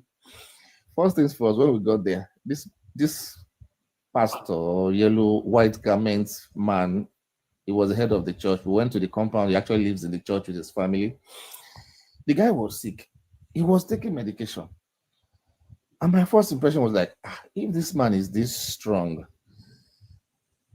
why is he not treating himself? Why is he taking medication and all? He was sniffing and coughing and all what. And so this is the person they brought me to come and get solution. Anyway, no wala. We started talking to him. He told us to go get tomatoes and one, is it brown goat or white goat? Sha went and got all those things. Me now, the brown goats. I hope you know. I hope you know that without dinner done ready for the man and his family. you just took the wind out. You just took the wind out of my sail, my sister. Dinner done ready. Come and see. I say wait now. As soon as we got back to his compound with that goat, I remember I bought that goat for 30,000. That was way back 2015 or 2016. You should practically see the look on the faces of this man's family at the sight of the goat and tomatoes and pepper. Obedilene. Yeah, exactly, my brother. Don't cook the look soup. of greed, the look of anticipation. You know that these people food don't come. I felt so violated. I felt cheated. I'm like, God, this man is a crook. You know, and before then, I think I did 8 hours on the floor of his church, holding one set of nonsense candle and praying my heart out. Really? Oh, my sister, a lot of funny things that I've seen. And all this was in the course of looking for a job then. There was one I went to now in Ikorodu. I don't know if you guys know Ikorodu in Lagos. Somebody told me that, just go there. Oh, this man is a powerful man. Oh, this man is a Muslim. You know, of course, he has his assistants, and in front of his house, he had so many people of all faiths. And that actually shook me, because at the end of his prescription, which was to go into one forest there and take a bath and stand on a stone and take off my clothes and do all what's not. Wait, take off your clothes. Wait, Daddy. Oh yes, to take a bath. A bath in a stream. Did you do it? Did you do it? Oh yes, I did. You went to take off your clothes in the the yes story now. And this place I was to go take a bath was in a forest in Ikorodu, deep inside Ikorodu. Although the man's house was like 2 streets away, every other part of that area was foresty. And you know, people that come before me were also given that prescription. And as I was walking into the forest, there was a woman before me. There was a woman that was chanting Christian song, and you know she's a Christian. I'm like, oh, so Christians come here for this kind of thing too. That was my first shock. My first shock. So she got to the stream before me. She took off her. I didn't go closer. Please, I didn't go closer because I knew she was going to take a bath. So I just stayed a distance away where she wouldn't see me and I couldn't see her too, because she was taking off her clothes to take a bath. I just stood a while away. And at a point, I actually made a video. Unfortunately, I've lost that video. I was looking at myself. There was a certain consciousness that came over me. I was like, Dari, what the heck are you doing here? What in heaven's name are you doing in such a crazy place? What if something comes out and pounces on you? Nobody will know of your existence. I actually did a video, a 360 video. Honestly, I lost it. I videoed my surrounding where I was. Round about me was forest. Even though it wasn't too far from houses or civilization, but within that spot where I was standing, that I've meandered myself into, I was surrounded by forest and foliage. I was like, what the heck? What if something happens to you here? But I said, okay, I've come this far. Let me finish it. So I waited for Madame to finish and put on her own clothes, and I went into the stream there. I did my own battle, did the usher away and everything, took the coin and flung it away like we were told to do. And I came out. But do you know, from that moment till almost a year or so after, nothing happened. And I realized that these guys were just nothing but fake. But you know something, Derek, you know something. You're going to look for a job, right? And someone says, go and take a bath in the river. How does that bath in the river, how does it have anything to do with a job? How? My sister, all is the belief in the supernatural law. That is the source of all this.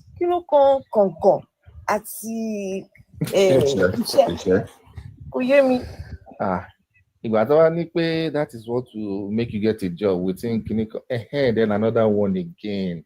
Yes, I remember clearly. This last one, so we can get to other.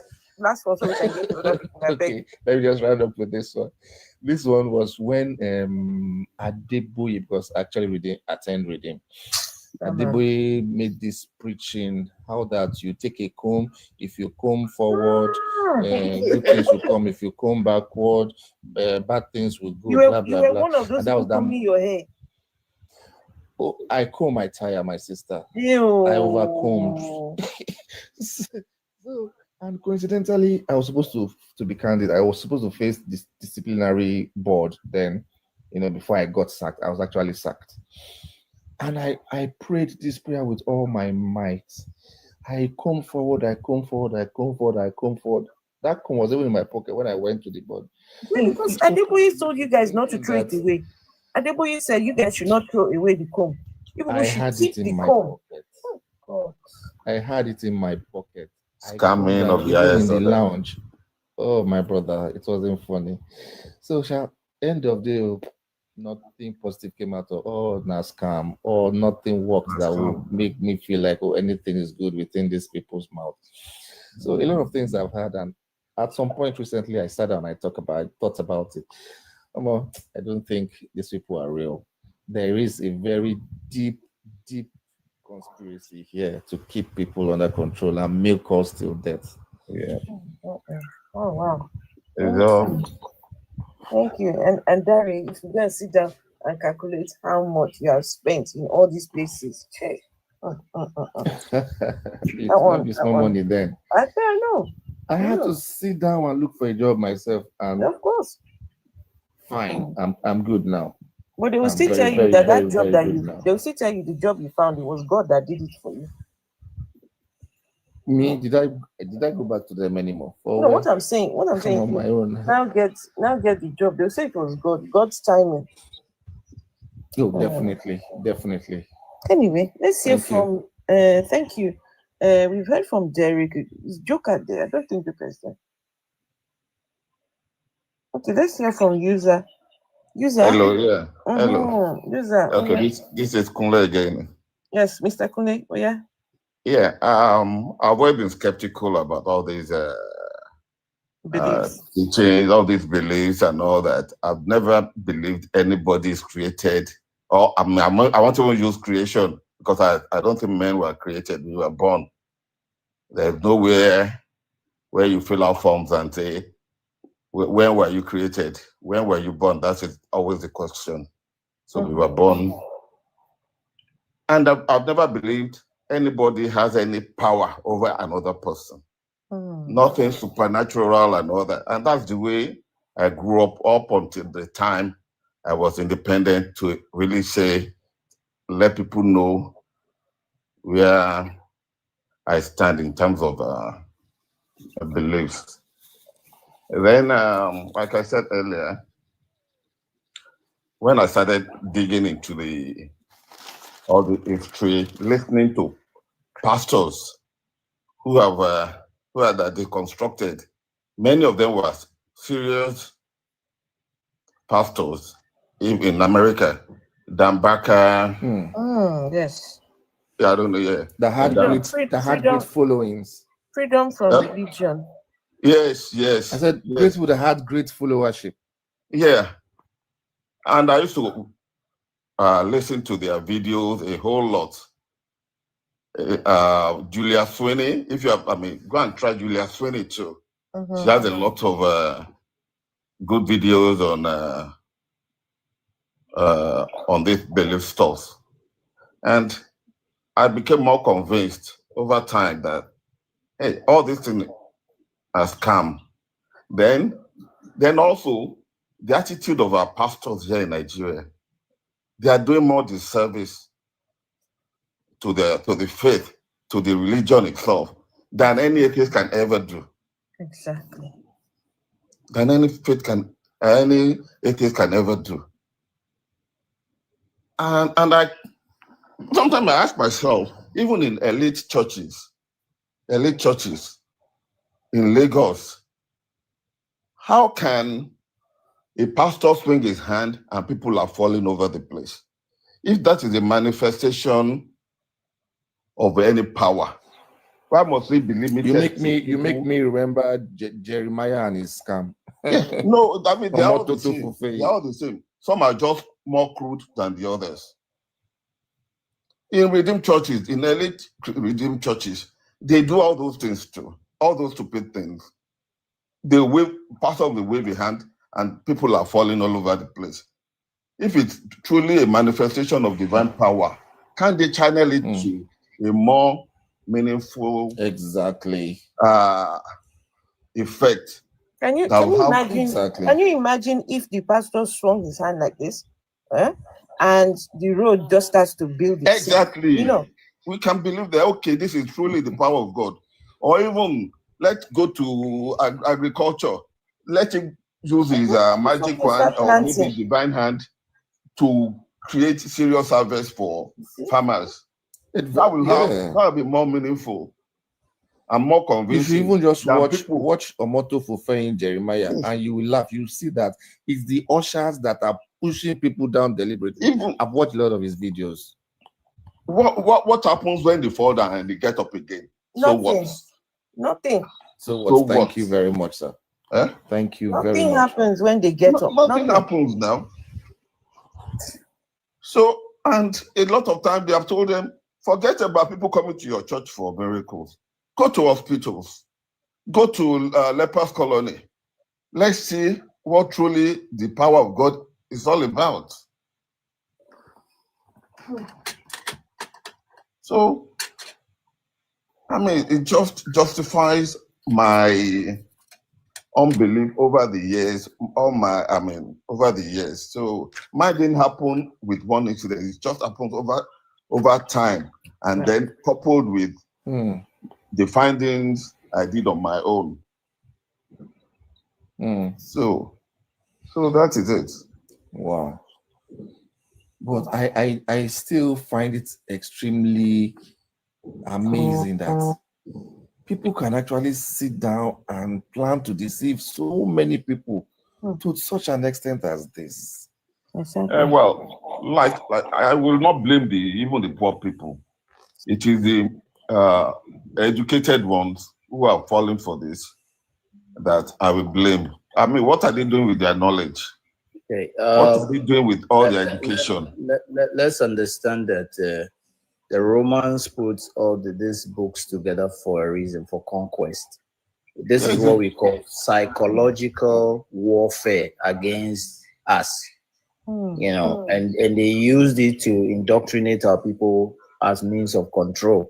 Yes. When you read the letters of Pope Leo, he said the Jesus construct that Rome put together brought Rome so much wealth. Constantine did that and used it as means of control, unalive 100 million people and belief system just because they wanted to control their population. So, and now it's out of control. Religion is all everywhere. Everybody is just replicating the lies over time for centuries. Okay. But is it that this so-called great men of God, because recently I heard the story of how the New or the King James version of the Bible came about.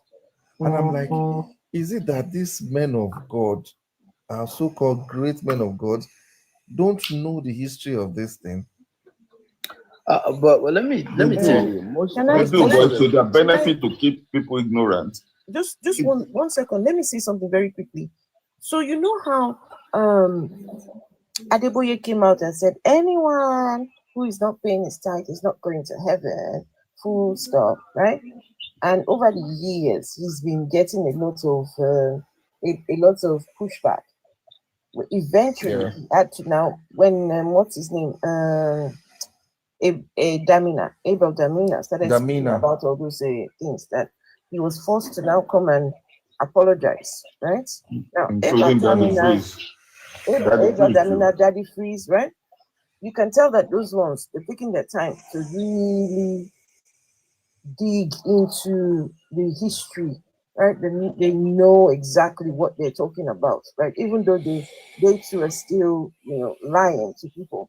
They are all scammers. Exactly. So, it completely exposed Adeboye's ignorance to the point that Adeboye came forward and said, me, I don't know the things that they know over there. I don't know. All I know is that my daddy is. Wait, let me see if I can find the video. Hold on. Let me find. You see where he was. Then even Creflo, a popular US TV televangelist. Yeah, he made a U-turn now on time, right? Yeah, I think I heard that. And he apologized. But he didn't return all the money. Okay. Let me see. There are three things that made me to leave religion. Three things. First of all, every day when I walk to the hospital, that I have to treat, I have to deal with so many, issues, medical conditions. What really gets on me is the condition of children. Kids born with so many issues. Meanwhile, that Bible claim made so many big claims in that Bible. It says before we were clothed in our mother's womb, he formed us.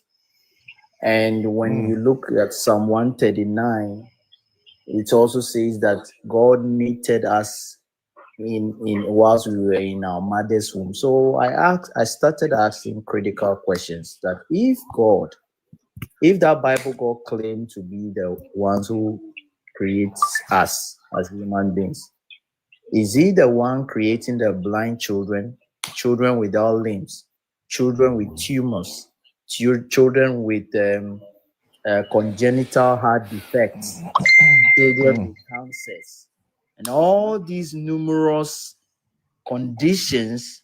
Just children. Just imagine these children.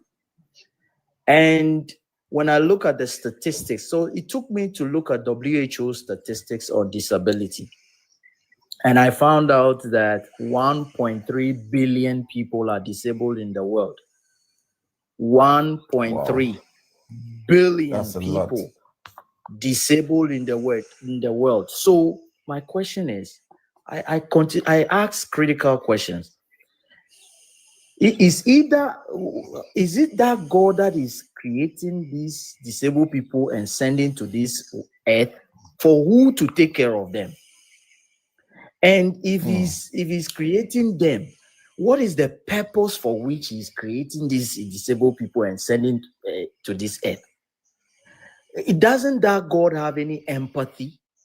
Does that God claim to be all powerful, almighty? What is stopping him from changing the trajectory of an innocent child? Because it doesn't stop it. So I came to the conclusion that either that God is deeply asleep, or that God is in coma. He doesn't even think. That God maybe he's wicked, because it's only a wicked person will be sending down blind children to this earth. For what reason? or a God with a tumor in the what for what reason? Well, so I also came out to see that maybe that God also is maybe it's just there's nothing like that. That God doesn't exist. It doesn't exist. Period. I came to a conclusion that even that God, even if he existed, and one day if I stand before him, that God will receive a big slap from me. Because what is the essence? What is the essence of a creator? What is the essence of a creator? Want to slap God? Can you imagine? Can I just even in the Bible? Even Sorry, in the can I Bible. make a point? Let me say this. What is the essence of a God who made all these you will get claims in the Bible that he's a God of love, he's the God of justice, the God of mercy, and all that, and that God cannot solve the problems of humanity? What is You're his expecting essence? too much. You're expecting too much from this God. Because in the Bible, go and read the number of people God killed on his own. Yeah, exactly. God killed a lot of people in the Bible. All the people he killed for the Israelites. So that gave me the first check mark that, hey, you know what, God doesn't exist. Now, when I also went and did all the research into the Bible and the creation of when I looked at the Canaanite regions and all that, and I saw that even the Canaanite region had numerous idols that people just idolize a whole lot of things. Baal, Asherah, Astat, Yahweh, Elohim, and all that. So many deities. So people just create all these things because they wanted something to worship and to idolize. I saw that it was just a fabrication of that God in that Bible. It was just a fabrication. That's another thing. And then also I realized that I also said that for all these atrocities that is happening on this earth, and that God doesn't show up. Slavery, a whole group of people will put another race into slavery and colonialism for 300 years, unalive our ancestors, that baffled me a lot and that God when I never was a showed kid. up. So I realized that my three check marks, my three boxes were checked. I realized no, that God is either stupid, dumb, or does not exist. So I decided to quit religion totally because that God just doesn't make any sense to me no more. All right. Thank you. Thank you. So we got we've had Rosie. I don't know. Rich, are you there? After Rich, we'll get to Rosie and then AB, if you guys don't mind, please. Rich, hey Suzanne, the birthday girl. I'm here. Okay, go on, Rich. I'm here. How you doing? Good. And then we'll get to Rosie and AB. All right, go on, Rich. Well, for me, it was just as I was growing, as I approached my teenage years, I just thought, I was a kid because half these ministers couldn't read. They weren't that educated. So I was 12, 13-year-old reading the Bible, reading the scriptures for the ministers, and I would read stuff. And it wouldn't make that much sense, but Then one time I had a minister. I'll never forget. The pastor of the church was going to prove that the number 666 is real, and it's a code. And he couldn't prove it. He sat there in front of the church and couldn't prove it. And I was waiting for weeks for this man to do it because he was talking about it. I was so excited. And I went home and tried to figure it out myself, and it kept coming out to 721. I'll never forget the number. And then they started telling me things like, the sign of the devil was the Catholic, the way the Catholic sign on the church, on the chest. I don't know what it's called. And none of it made sense. And just I slowly just started falling away from it. And I remember when I went to college and I took some courses in like values and institutions, different philosophy of religion and stuff like that. And in all these things, I started seeing these stories that were common, the common stories. And for me, it wasn't one thing. It was just over a couple of years period. By the time I was 19, I didn't really care about it anymore. And I've been an atheist since then. I've been an atheist for 45 years. And I'm getting a stronger. It's so funny. The more I'm in it, the more I realize how silly Christianity a belief is. And I'm at this point in my life that I don't want to believe anything. I don't believe anything. Nothing. Wow. Well done. Not one thing. Well done to you, Rich. Well done. And I'm so glad that our paths crossed, Because if it wasn't for Afro, I wouldn't be on here. I saw her on YouTube one day. I watch all the YouTube people, like the Atheist Experience and all the different peoples, and then I listened to a lot of podcasts. And I was looking for some Black content, and I looked up Afro Atheist, and I saw her, and she told me to come to TikTok, and I've been here ever since. And now he's hooked to TikTok. Wow. He's addicted. I'll be falling asleep with it. Yeah. Every night. You see, there was something else again that really caught my attention then when I was much, much younger. Can we, Jerry, the differences. Yes, Jerry, please, just 1 second. Let's hear from Rosie, please. We'll come back to you. Please, we'll come back to you. Let's hear from Rosie and AB, please. Hello, Rosie. Hello, good evening, everyone. Hello, good evening, lady. How are you? Yes, ma'am. Fine. How are you? I am good, thank you. Good to see you here. You look lovely. Thank you, ma'am. So, I think about the juju stuff, I had something to say then.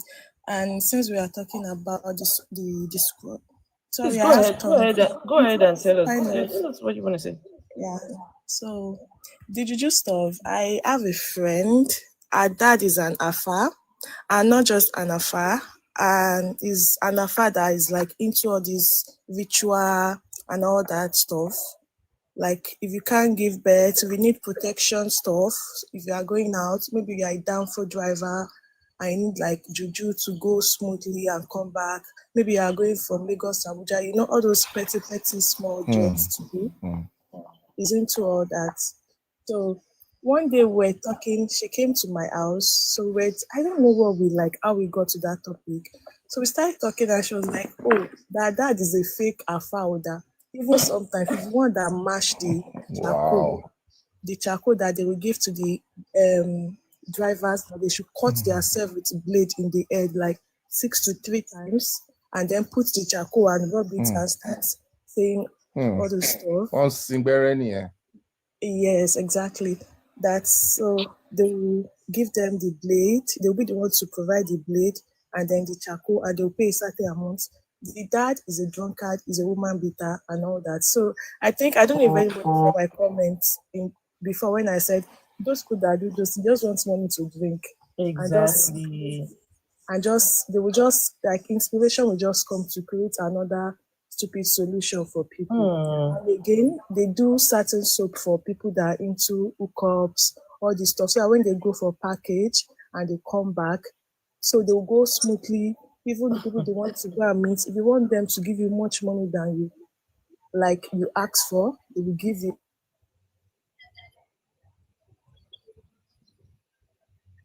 What happened, Rosie?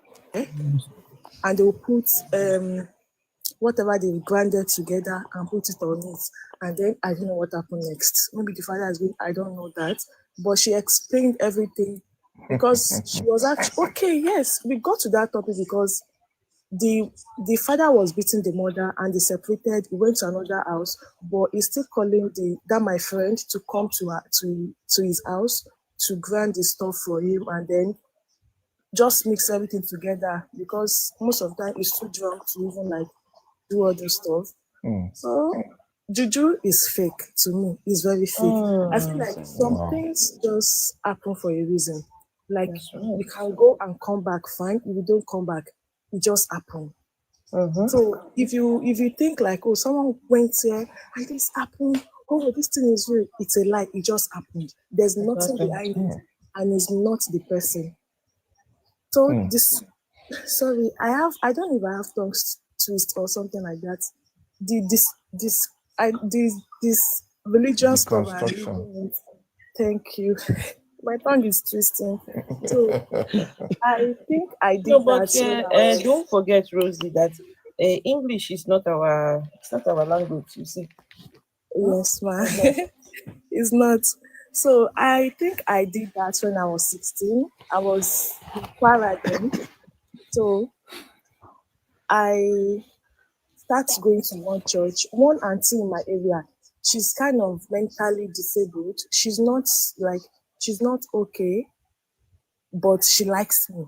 I don't know how to put that. She's always fighting everybody. If you pass and you don't do that, she can run and follow you with stone, knife. She can just be crazy, but she likes me very much. If I go there and anything is happening, I just tell you, I say, now, calm down. You know those kind of stuff. She just likes me that way. So there's this church that she's going to. I start going to that church, and God has sent me in Kwara State. I don't even know that Baba Molene. So the son have a church, is a youth church. I started going there, and then I love children a lot. So I joined the children church. I became a teacher, and then just to look after the children and all that. So there's a certain time they asked us, that was 2018, I was 16 then. They asked us to pay certain amounts for the camping, and before the camping, the son will have to pray for us and all that. I didn't have the money.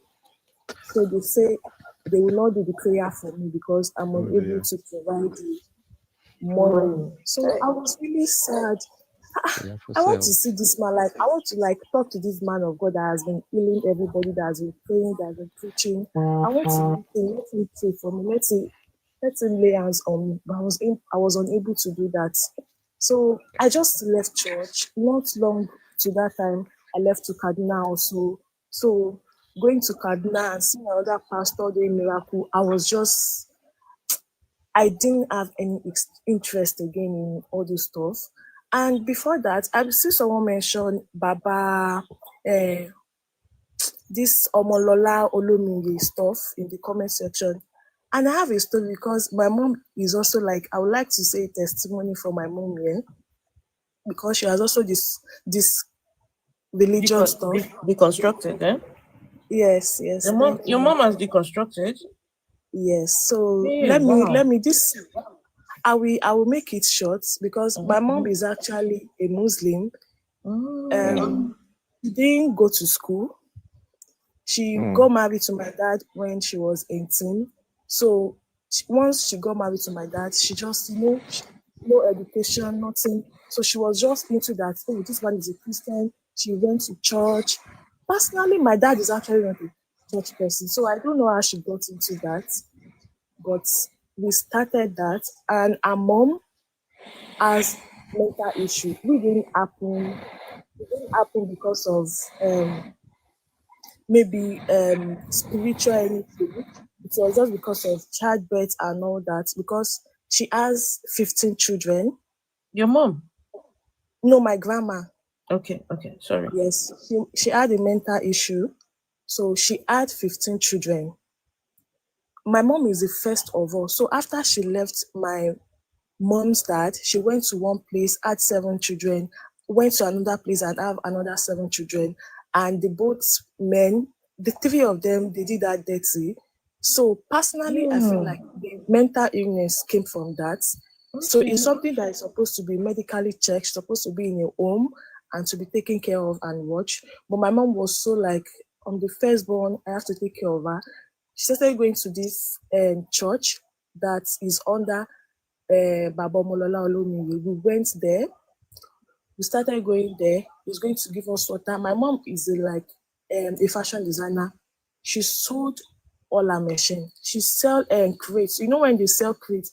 This was a long time ago. If you sell Coke that time and you sell it in crates, you are you are very rich. If I tell you that from everything that happened in that church, since then, my mom has not bounced back.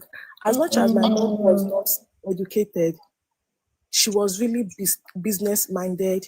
She loves making money. She knows how to make money. When I tell you that she has not bounced back to today, and when I tell you that my grandma, like her death or her life, till today, we don't know where she is. She walked out and she never came back. Oh no. Yes. Hey, I'm so But sorry. it's okay, but when I tell you that church that we went to, water, even me personally, like you see my mother, like around from 12 like this, before 12, so we'll be in that church. She's going to rub us aboliki, all our body, wear sweater, carry mats, carry food, stay in the church before they start the night Fiji. Wait, But tell you that wait, all these churches, my sister, wait. They rob you aboliki for what? What reason? cold now, you know we are going for night Fiji and everywhere is cold. We have to sleep in the cold and all that. So they are going to rub us aboliki in the chest, wear sweater and all that. When I tell you that all this church thing, anybody that still believe in it, I'm always like, I feel sad for them. Even sometimes I don't even blame them. I don't blame anybody because sometimes it's too, like, people are desperate. My mom is the firstborn. She feel like, oh, I have to be in charge. I have to make sure my mom, she was just desperate and she did not have like enough education. And maybe I forget to mention, my mom is a Muslim. She's a Muslim. You said so. You said it already. Okay. Yeah. Okay. So maybe because of the lack of education and desperation, everything just happened. Oh. And the one that happened to me also, everything is just so religion. I feel religion is just crap. It's just made up. It's made for people that are desperate, people that are in need, people that are suffering, people that want like something to happen, something to change. They just need help. They just need somebody that will lie to them so that they will feel better about themselves or about the situation. Exactly. So that's my own story. And since 2016, I was just like, I went to church in Kaduna. It was not making sense, but I was going. But ever since I joined TikTok and I started seeing people talking about it, I still say, I knew it. This is fake. All my feelings, all this while, it was real. Everything was real. So that's my own story, and I just pray that is it prayer I will use now? I just hope you hope that okay. You don't have to pray. It's gonna take a while. Yes, I just hope that everybody that is still in this bondage of religion and all that, I just pray that they break through because it's all lies. They are just looking for someone that will lie to them for them to feel better about whatever situation they are in.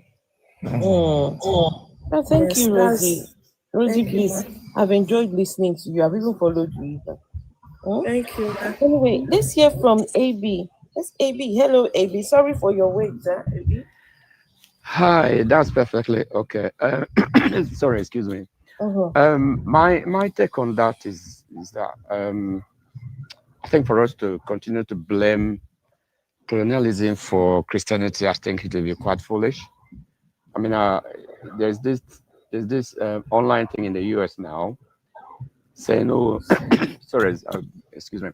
They were almost all the politicians, everybody they were praising Nigerians, how they're great scientists, great engineers, great doctors, and so you have all this great-minded people, read very well, but there is only one book they have read that oversees everything, the Bible. So how come? So is it because we don't have functional education to say what we've been taught in primary schools, secondary schools, and universities don't work? Secondly, my take too is the fact that I think, like my mom, for example, back home, people are genuinely scared that if they said God doesn't exist, they think they're going to die. I remember when I came out, so to speak, I actually thought, okay, maybe tomorrow I'm not going to wake up. And first day, second day, actually, no, this can be. And then I when I was in secondary You school, feel like bad things will continue to happen to you. 100%, 100%. When I was in secondary school, we had this, I think it's Christian something of Nigeria gathering, and my classmate, who was probably one of the dullest, but he was the church whatever, and he came and said, "You've received." I think we were supposed to receive some Holy Ghost. So he held my head and said, "You received yours." I said, "You receive what?" I was still standing there. I was still one of the poorest financially in the class, in the school. And so I think for us, particularly those of us who happen to have left Nigeria, we must lead by example. I mean, when I go back home, my mom said, she asked for money to send to the church. They pray for me all the time. I said, "You don't need to pray for me because I know how to look after myself. You don't need to pray for me." But there is that genuine, okay, I buy it. Somebody mentioned the fact that these people go there because they're poor. They go there to congregate. Some people share their sorrows. Some people share. I buy that. However, it goes too far when people just depend entirely. Now, TikTok, I think I joined TikTok about 2 weeks ago. 99% of those people praying, speaking in tongues are Nigerians. And I look at some of them, they haven't even combed their hair. One this evening I saw he was selling beads. And because I used to read the Bible, so I know a little bit about it. Because God said you shouldn't make an image of himself. You are selling beads, like the one the Hausas used to pray. You're selling beads. And you're asking people for prayers. So I think we should really take a stand. For example, a group like this is probably the only group you can join and feel free to say, respect one another. Don't call each other names. I think I was listening to the host who said, this person, then say AB. But if it's either Christian or any of this gathering, you've been labeled as a non-believer. You've been labeled as this. So for me to be in this midst, I think it's really refreshing. And we must push on. For example, in my ministry now, I work. Sorry, not my church ministry. AB, sorry, sorry. I'm going to pull you up on something that you said. You said, okay, blaming colonialism. Yeah. I can't remember how you put it, but no, I said for us to continue to blame colonialism for entrenching this religion on us, it's no longer fashionable. Because I mean, if a white man is saying it will always no, let's say maybe ages ago, but I mean, Nigeria is saying independence is tomorrow. How old is he? So I'm old enough to have said, actually, no, this thing doesn't, Christianity doesn't work for me. There is no God. I've done geology, I've done this, I've done other degrees. So I can now confirm for myself that God has not done any of that stuff. So why should I blame colonialism for making me believe that today at this age of mine? The indoctrination, But we have to. Sorry. Finally, can I just say something? Can I just say something? Wait, just finally, I live in Britain. Sorry, I live in Britain. I've been here for about 30-something years. Okay. Oh wow. I live by the law. I survive by the law. Okay, but that doesn't mean I don't recognize my Nigerian heritage. I will never deny that. So, I mean, I don't really care how long I live here, but I still remember my mom, my brothers. I have a home back home in Nigeria. So that is exactly what I'm saying. I said earlier, no one can make you do anything. Like Lady Roosevelt said, nobody can let you do anything unless you allow them to do it. Syria with when I think about it is AB. What I disagree with you on is when something becomes endemic in your community, it's hard to root it out. Colonialism not only marked you with religion, it arrested the development of you as a country of governance and stuff like that. So the issues that you have now has been 300 years in the making. You're still paying the price for colonialism. You didn't get away from it. You still have it. So you can't. What is it? Nigeria has the fifth largest oil reserves in the world. It does, yes. All it has done is destroy the country. Who does? Oil. No, it's the people that destroy No. This is what I mean. Okay. It has destroyed the country because because you didn't have governance, you never learned how to govern yourself, right? And then you get your independence, but you don't know how to govern. If you look around the world, yeah, at all the countries in the world that are stable, it doesn't happen in a generation. It takes a long time to govern yourselves and to grow, right? And does it? Yes, it does. It does. If your ability to govern yourself has been arrested for 300 years because you weren't part of government, and you had generations where they didn't learn how to govern, and governing is really, it's not as easy as you think it is. So Nigeria's got to mature in that way. They have to get rid of the church, but the church is so ingrained in them, which is from colonialism. You're not easily walking away from it. So you can't look at someone today and just say, just because they serve God, well, it's your fault. I understand what you say, that you must work and push past it, but it's always good to understand where it came from and why it's there.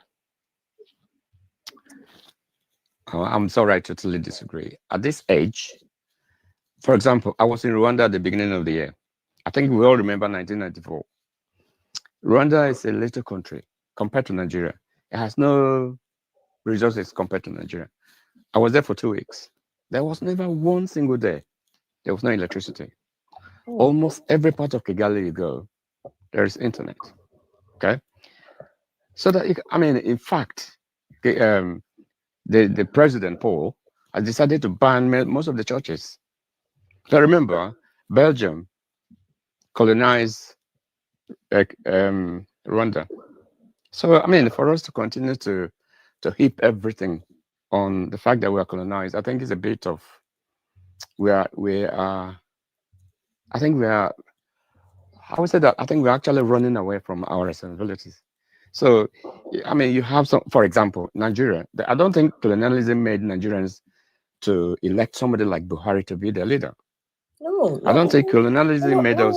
No one is saying. Wait. No one is saying that. No one is saying Okay. that. I don't dispute the fact that we were colonized. There was that history. Okay. I saw it myself because I went to secondary school at that time. Sorry, primary school at that time. But we have to overcome it. They are not forcing us anymore. For example, Nigeria nationalized the British petroleum oil in ages and ages ago. We now have our own currency. So why are we still thinking? Now? Is it? I totally understand. Hold on, AB, are you saying Yes. there is no external interference in There our is. politics? Okay, good. Is that colonialism? Is that what you're saying, or neocolonialism? Are you saying colonial today heritage. there is no external interference? There is, of course there are. Of course there are. So what if that is the case? The point I'm saying is that AB, hold on. Go. That is the case, right? And the money that is being made in Nigeria for like a year, that money can be made in Wall Street for a day, probably even a month. Yeah. Let's say half a year, right? What does that tell you? If they are using our resources and they brought this Christianity to us, but they cannot even deal with us fairly, like equal human beings. What does that tell you about how they hold this faith to their own hearts? I think what's his name? Ibrahim Traore is probably a living example that it doesn't have to be. We have to blame everything at colonialism. We could grow. Would you also agree that Ibrahim Traore also has supporters? Of course it does. Of course it does. But So by it is all because he means, chose different supporters. that's spot Not on. like he's not doing it by himself. You have It's just said. true. You just said he chose. Why can't we choose? Why must we depend on the fact? Why does he even have to choose a? Why does he have to choose someone to overarch over his country to protect them? right? Why does he have to choose Chinese people who does wait?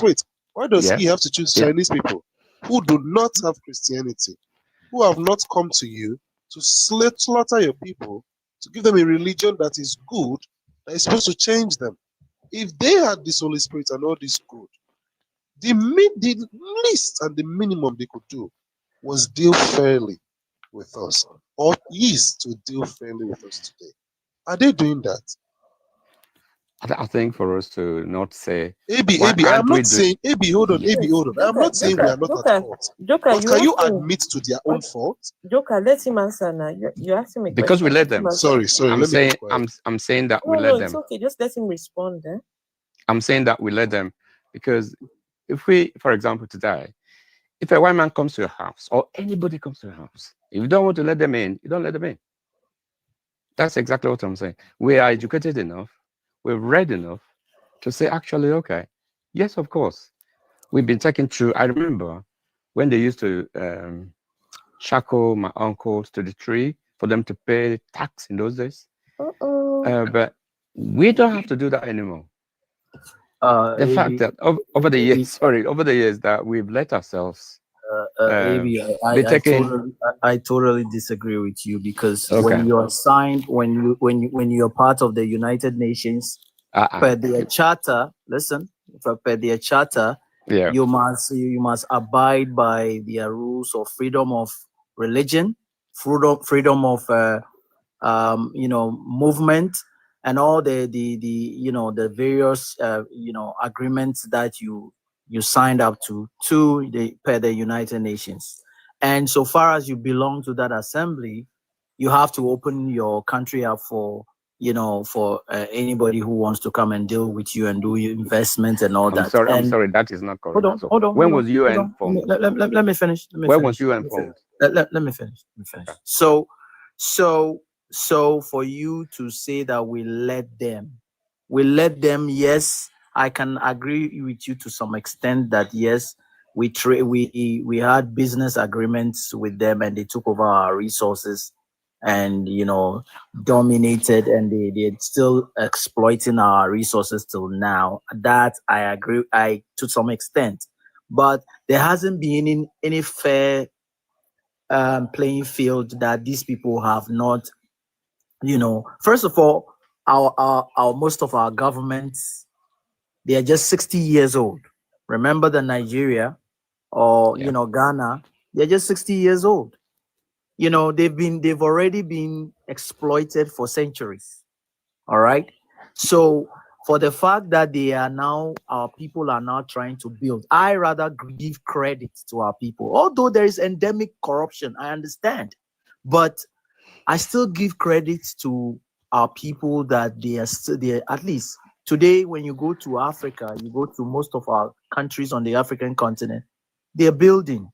People are building infrastructure. People are building.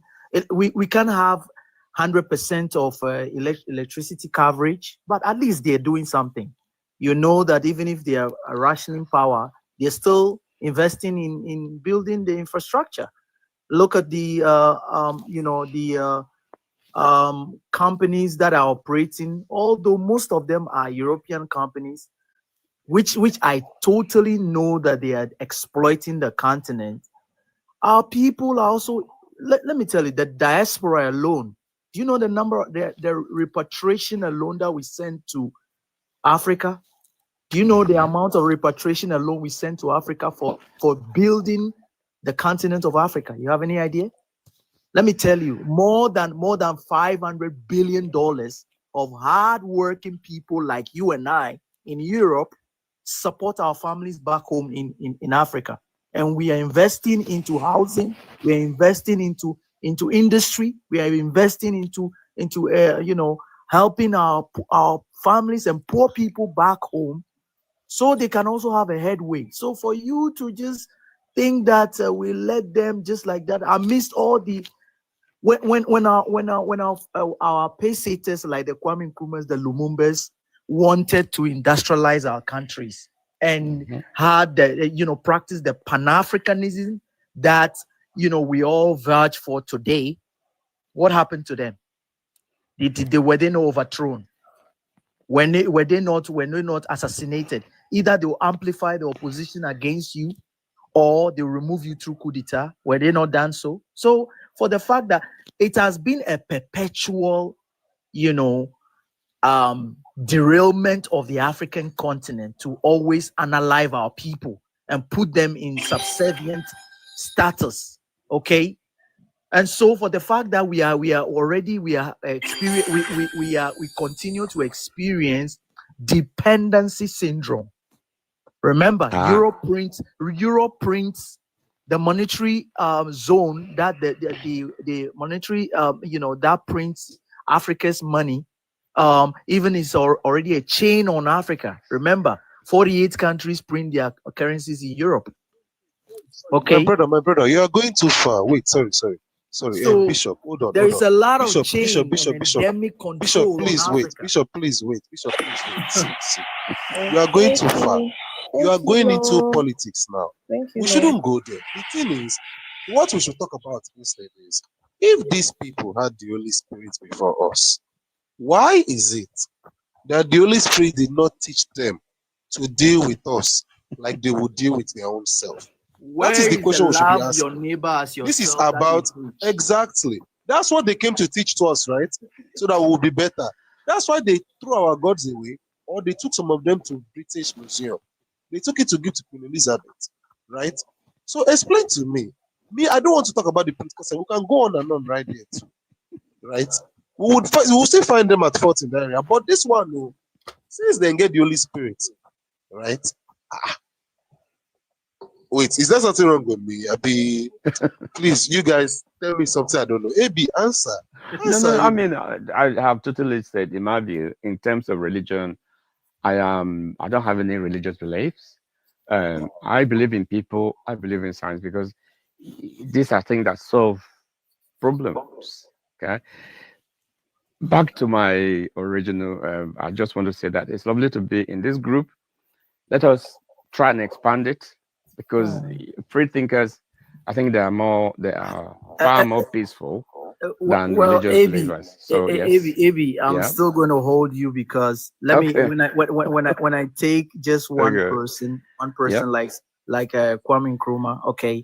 Yep. Kwame Nkrumah alone had more than 400 initiatives within a span of 6 years in Ghana, trying to industrialize the Ghanaian region. He established the only power grid that is still being used till today, Akosombo Dam. The Valco smelting plant, it was Kwame Nkrumah who did that. The Tema Harbor, the 400 solid initiatives that he put up, and also promoted the Pan-African agenda of all of us uniting, having one bank and all that. What happened? It faced a lot of opposition and divided the continent, and then eventually he was the Kulumbungu bomb beam against him by the CIA, and eventually he was overthrown by the opposition, because what they do is, if they don't get you, they don't assassinate you, they will amplify the opposition against you. That's what I'm saying. Within the last 12, 14 months, do you know how many times France tried to overthrow Traoré? Of course. Yeah. About 14? Okay. Yes. So the point I'm trying to make is that, for example, you have just said he's chosen Russia or China. Okay? Make good friends. Make good friends. That would be most. And let me make it very clear to you. It is because of the air defense system that Russia built for the Sahel state. That is what is keeping Traoré alive today. Brilliant. So, first of all, why can't we choose friends? Because whichever way we look at it, I mean, like I said, I was in Zambia this year, and if you go to where they refer to as Copper Belt, thousands of trucks are mining copper from Zambia, but most of the roads. So the point is that we are old enough, we are grown up enough. I mean, the leaders have grown up enough. They've come here, even if they don't know how to do it. But most of the leaders are compromised. Listen, then we should get rid of them. Yeah. Please, can I ask a question? Yep. Go ahead, Rosa. Are you saying that we allow them and we have other choices? We allow them, yes, we do. Yes, I support that 100%. And why I do is because I feel like there's always another choice. Personally, for me, if I don't want to do something, I'd rather die. Like, just kill everybody, let everybody die, and let everything like come in. I feel like Africans, we are just greedy and we are small-minded people, and we do not know like our capacity. We don't know like how Absolutely. we don't know like the great things we are capable of doing. We do not know. We are so small-minded that we allow like other people to like decide what is going to For happen. us. Decide for us. We compare ourselves to like it's so fun because even in my own life personally, I do the same thing. Sometimes, and I know that this is a problem that I feel like at the end of the day, even Africans who don't love each other. You see all those white people. Rosa. There is this thing. Rosa. Please, I'm coming. Let me land. Go ahead. They have this togetherness that we can never in 100 years have it, because there's this greediness in us. There's this thing that we don't want. If I'm rich, my neighbor must not be rich because I have to be like. And if we still have that mind, no, I'm very sure that it's not every African that is like now is going to agree that, oh, it's not true. Me, I want my neighbor to be good though. Me, I'm not like that. It's all lie. And that thing, I'm not too deep into all this thing, but I know the surface and the logic that is behind it. And it's so straightforward that you don't have to speak plenty English. You don't have to go too deep. It's just greediness, it's laziness, and we don't know our capacity. And the earlier we understand that, the better for us. If we keep saying that, oh, it's not that, you don't have a choice, you don't have this. Personally, there are some things that just shoot me knife, just unalive me that will never do, because I feel like I can't just do this. I feel like there's always choice, and I feel like most of our leaders, I feel like I can even feel like in my head, I can just say that, oh, then when those white people came to colonize us, they were like, oh, these leaders, people that they are leaders, we are going to like compensate you get. So they are so greedy that they allowed it. I can come out and beat my chest that that's actually what happened, even though I was not there, because even now there's still that greediness going around that you can see on the surface. You see someone on the top trying to just read everything, and it's still going on till now. So I feel like those who came and we have choice. Rosa, I wanna disagree with you, because first of all, most of your presidents, before they even become president, they take their manifesto to Chatham House in Europe to go and read their manifestos for them to be sponsored to even take up power in Africa. That's because they were forced to do it. Let me finish. Let me finish because this person went there and let me explain to you why. Let me explain to you why. I'm telling you my own logic, because everything you're about to tell me, I feel like it's going to be too deep for me. Yes. And I can give you surface example that are actually like is very straightforward. Right now, if I snap a picture with Don Jazzy and I post it, everybody is going to be on my following list and be like, this girl that snapped this person, that did a video with this person, and that's exactly what these people are trying to do. Then you can see with the white person, oh, this person do this with this, traveled, is a big person. See, this thing is so simple that I feel like that's not it. Let me tell you, Rosa, whosoever controls your economy controls your country. That's what you need to understand. Because whoever you let yourself control. They went there. You said they went there, right? Listen, I said whosoever controls your economy controls your country and controls the politics in your country. Period. Whoever you allow As a matter, but hold they on are a not. second. We allowed it. We Whatever you Hold on a allow. second. Let me our finish. leaders agreed. Let me finish this. Let me finish this. If you think that your electoral system is run by your countries, then you must be biggest. You must be you're a joke. Let me tell you something. Then Let you've me tell agreed you with something. us. Hold on a second. Let me explain. They Let want me to be explain seen to at you. the top with other people that are at the top. That I know this person and this person knows. Yeah, me. but let me If that's explain to you. sinful, you don't have to be seen with anybody Rosa, to be great. You are not getting Rosa, have you ever been censored on even in your in a conversation on TikTok? Have you ever been censored by TikTok? No. Okay, I have, and I think Afro also would attest to the fact that Yes, I have yeah. been. So just imagine that simple mobile technology, okay? The algorithm can track your conversation, can censor you, can ban you, can restrict you, and can manipulate you on the let me finish. Wait, no. You're No, actually let me going finish. Rosie, please let him finish, Joe. Okay, so if you just mobile technology, it can be controlled, it can be censored, it can be manipulated, it can be controlled from the source. What makes you think that your electoral machines that were developed by Europeans and all those algorithms run on them? What makes you think they cannot control it? Can I talk now? They Do control you know your that system. They China control have your something else that is not TikTok? They That is for control. their country alone, that they Absolutely. control on their own. Absolutely. That is China not does TikTok, it because and it's China better, has the and it's technology. better. I see. Exactly, and we have it too. I'm telling you that we are small-minded people, and our leaders are greedy, and we don't want.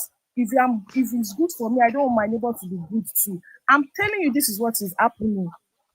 You are trying to say, we don't have a choice. We have a choice. We have plenty of choices. This is what we can do, but we are so small-minded that we feel like, we are too much, and these people are holding us. They are bonded. We are not in any bondage. We are absolutely free, but we are not ready to come out of it.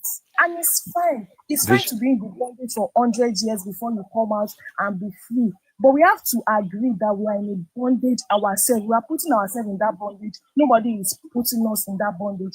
I don't know if you get it. Did you listen to Bishop? Bishop, To some extent, can I ask you? I agree with you. Can I ask you a agree with question? you that we need Bishop, to be can I ask you a bold. question? Go ahead, baby. Did you listen to Mandela when he was speaking in Washington?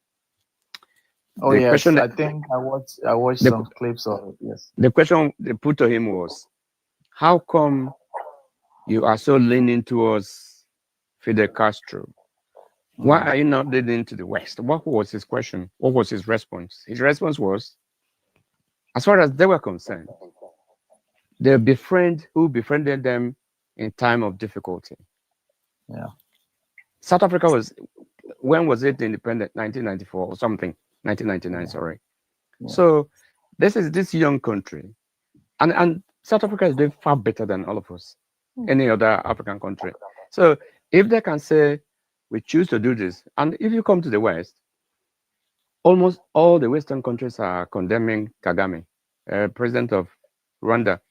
The Rwanda is far better in terms of functionality compared to all this so-called giant of Africa. So it is the political clout.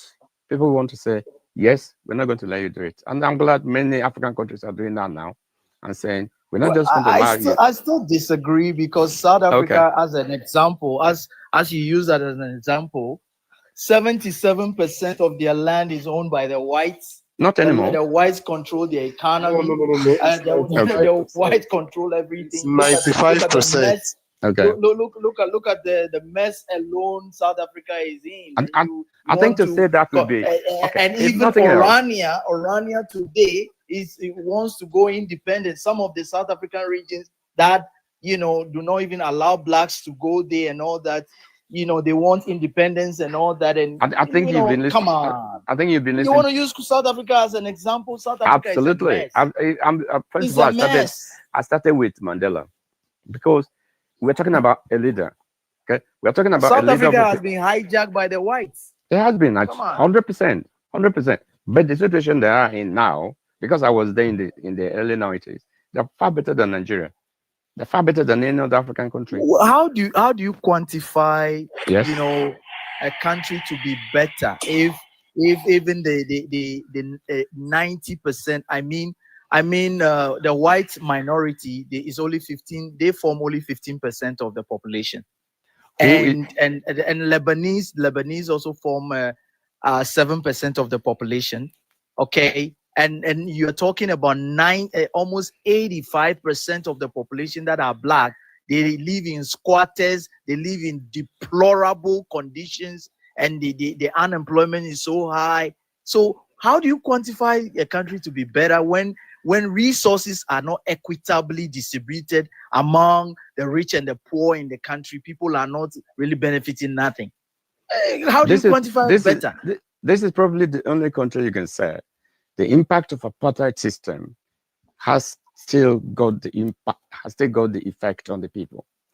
Nigeria was independent in 1960, South Africa 1994, 1999. However, their roads are better than ours. All their roads are better than ours. You're still not getting it. I'm getting it. Okay, so if nothing else, it's the white minority that have continued to exploit that country. South Africa is rich in 95% of platinum. You know, South Africa has copper. South Africa has gold, number 2 producer of gold. And remember, the white minority, they've hoarded everything from the from South Africa. Their resources, they are being used by the white to make themselves, prosperous in South Africa. South Africa. Are you talking about now? Benefit South Africa. It's still happening now. It's still happening now? It's still happening now, yes. It's still happening. When was the last time? Do you remember? About 3 months ago. About 3 months ago. White South Africans were migrating to the United States. Do you know why? Yes, I know why. Because why? Because Trump and they made it a whole big drama that and by the way, it was whites fake are news. being persecuted. Whites were not being persecuted by the black Fake South Africans. news, It was fake news. Right. Trump was just using that to flaunt, like it was just like it was like a political agenda. It was fake news. Political stand. That didn't happen. Just to that didn't happen. Come on. It didn't happen. CNN debunked it. CNN debunked Trump's claims. Debunked what? Debunked what? That all those claims the white South Africans were making to leave. Do you know how many blacks to come to have America suffered in South Africa and unalived in South Africa? AB, are you for real? I am 100% because I've been. You want to? I have you been. want to say that? I have been. Look at the number of blacks that have died through apartheid and all that, and you want to equate what is happening in South Africa today? No. Let me tell you today what is or happening in the past. In South Africa today. Today or in the past. What was happening in South Africa was because of the rift between the blacks and the Nigerians. They were saying that they were blaming Nigeria for some of the mishaps in South Africa. But looking at the statistics, South African crime statistics, I have looked at it.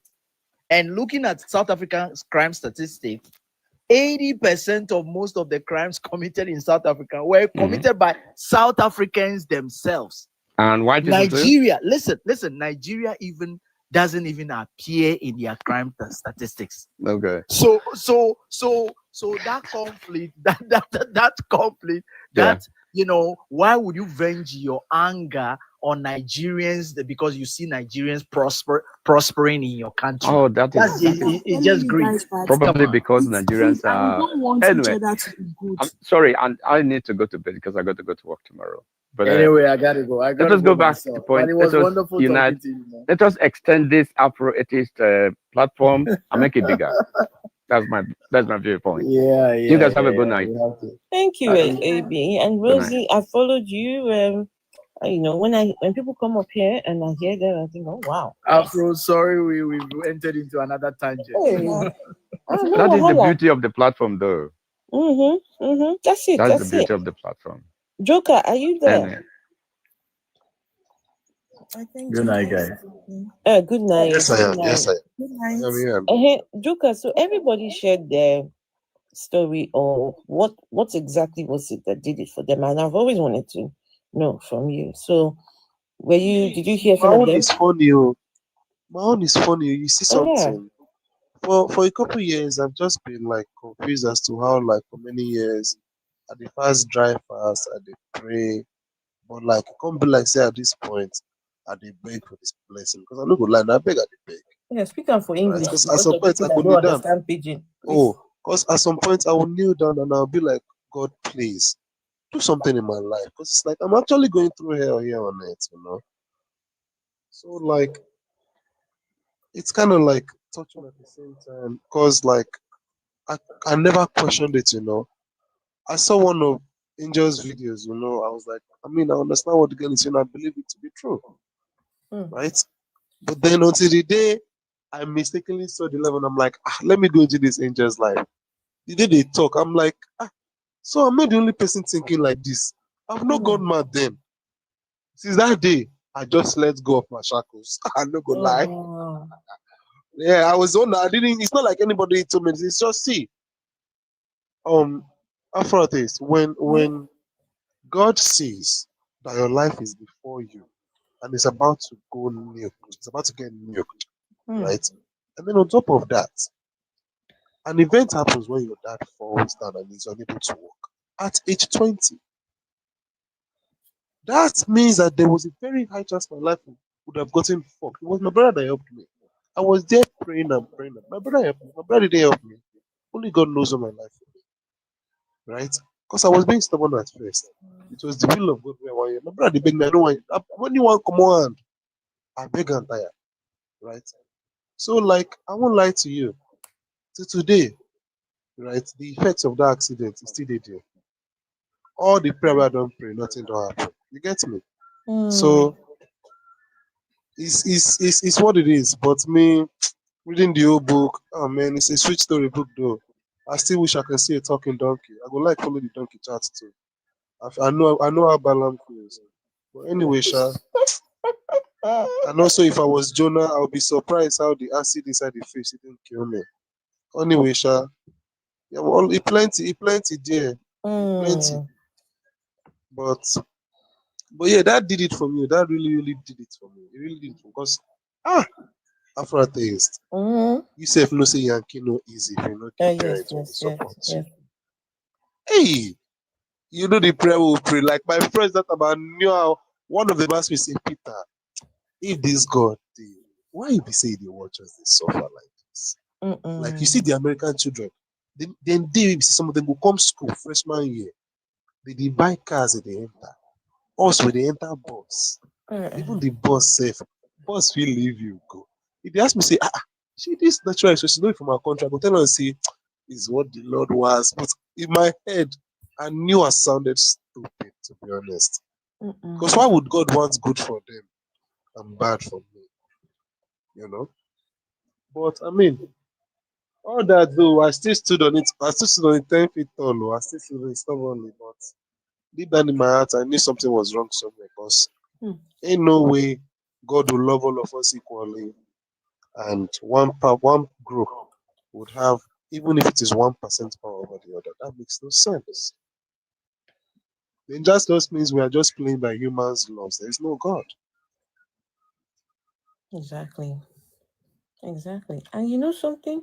I love it when people can say very boldly, there is no God. It's some people they can't stand that you say something like that.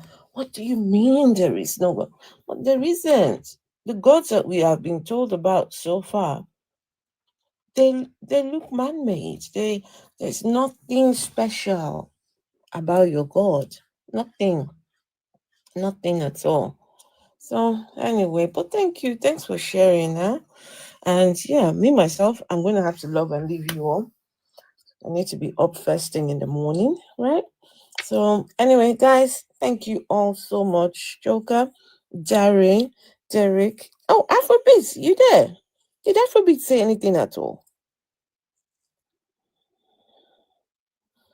Afrobeat. Say anything. I mean, I'm going to say nothing. Oh yeah, now Hi. say something before I go there. Okay. Oh, can you give me just 1 minute? Okay. Can you keep going? Give me 1 minute. Okay. Okay. Thank you. We give you 1 minute. All right. 1 minute. Okay. We will give you 1 minute. Not to worry. You know what? Let me just cancel this up. What's he canceling? Is he canceling an order or something? Rosie, do you live in Nigeria, Rosie?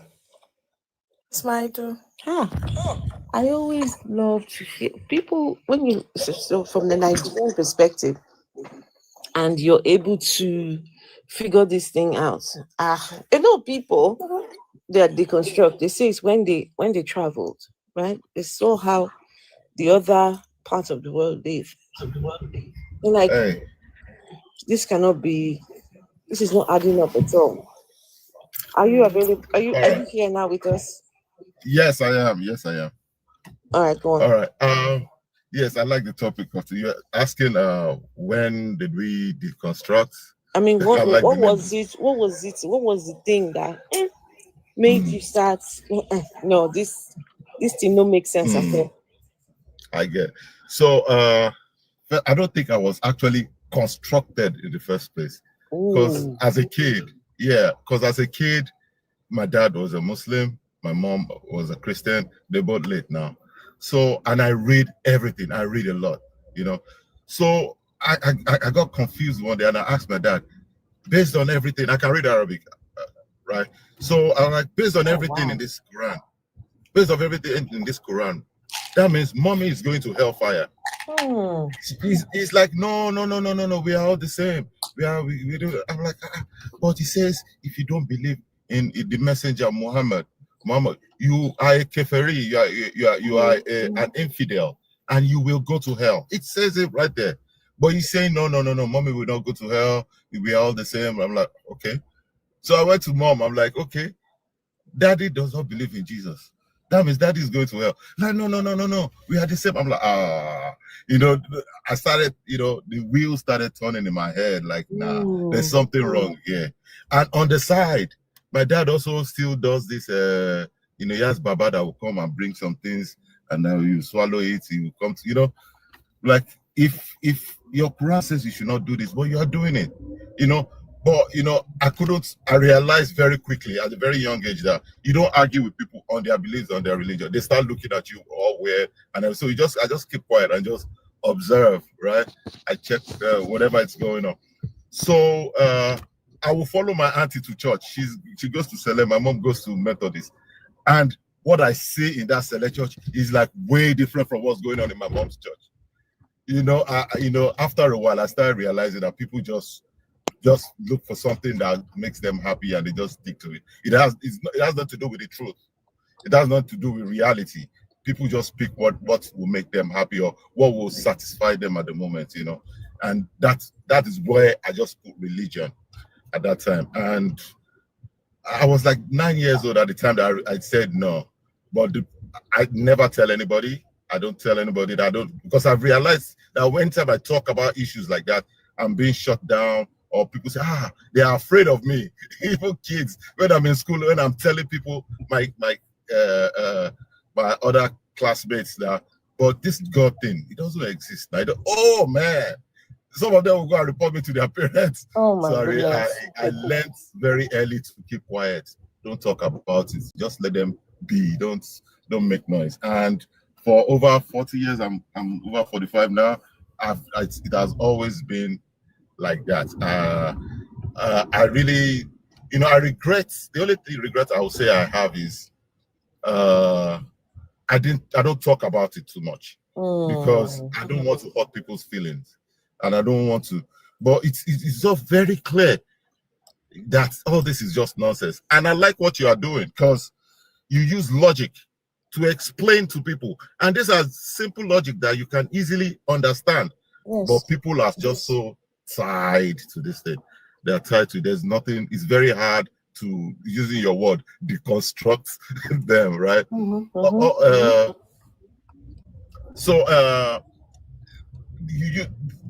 part of the logic you use is God. When you use, I try to also go into the science of it as well to see maybe I'm wrong. Maybe there's something. A lot of what I do is deductive reasoning. Yes, good logic. So I try to go into the science of it, and very easily I can just quickly prove a little bit right now that the religion, Christian, Islam, Judaism, those three ones is fake. Why?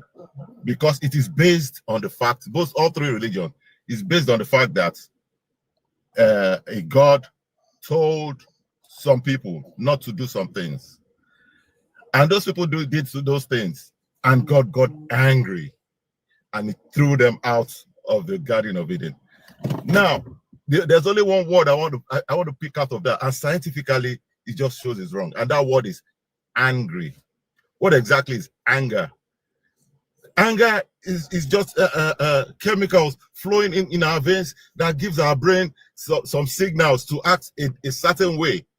So if your God is angry, it's only human beings and a few animals has that ability to get angry. So if your God is angry, it's either your God is a man or is one of those animals. That is just very simple logic. Wow. That is it, because Amoeba does not get angry. You get what I mean? Most of the animals don't get angry because their physiology does not allow it. You need to have some certain body parts to get angry. You need to have those body parts, just like you need a fallopian tube to have a baby. Right. You need some kind of chemicals in your body just like you need sperm to make a baby. Yes, to make a baby. Somehow exactly. they're telling us that the one ghost landed on one girl. So I really appreciate what you're doing. If people can just sit down and think a little bit, they'll realize that most of what they are doing or what they've been taught is just false and everything. I'll keep supporting and I'll keep following this page. Thank you. Thank you. Thank you so much. Thank you. Enjoyed listening to you. My goodness. Lemuel. Hey, Lemuel. Hello, everyone. Hello, Lemuel. Hi. How you doing? I'm good. How's everyone? I'm all right. I just Uh-huh. popped in and I saw you guys having this conversation. It's really exciting to be among people who think the same. It's really exciting. Because currently, as I speak, I've just become a different person around where I am. Everybody looks at me differently now because of where I am now. So it's crazy. So I really literally don't have people to talk to who are on the same page with me as it stands now. So I find it very interesting to have people like you or people like us to be, in this kind of interactive moments. So it's amazing. Yes. It can be very lonely, walking the path of it is. Being a non-religious person. It can be very lonely because everybody around you, they look at you like you're an alien. Yeah. I think that there's something wrong with you, right? Because you don't believe in the fairy tales. They'd be like, you just keep these things to yourself. Don't even say it. Even because I do it online, it's like they say keep it to yourself. They look at you like I'm crazy. I just look at them and just smile and laugh. But they don't keep their religion to themselves. It's just crazy. They don't keep their religion to themselves. I don't know. They're out on the street corners shouting their heads off. I wonder. I don't even know why they should be angry. Why they should be angry? One somebody decides not to be a part of it anymore. Your internet is bad. Your network is bad, or is it me? Anyway, is it me, guys? Is it me? It's network, I guess. It's network. I'm sorry. Okay. Are you driving? It's network. Are you driving? No. No. Okay. Yeah, just take care anyways. Okay, all right. Anyway, thank you, everyone. I'll see you again tomorrow, okay, folks? Thank you all so much. Good night. Good night, everyone. Thanks for coming, everyone who did come. Rosie, everybody. Good night. Good night, Rosie.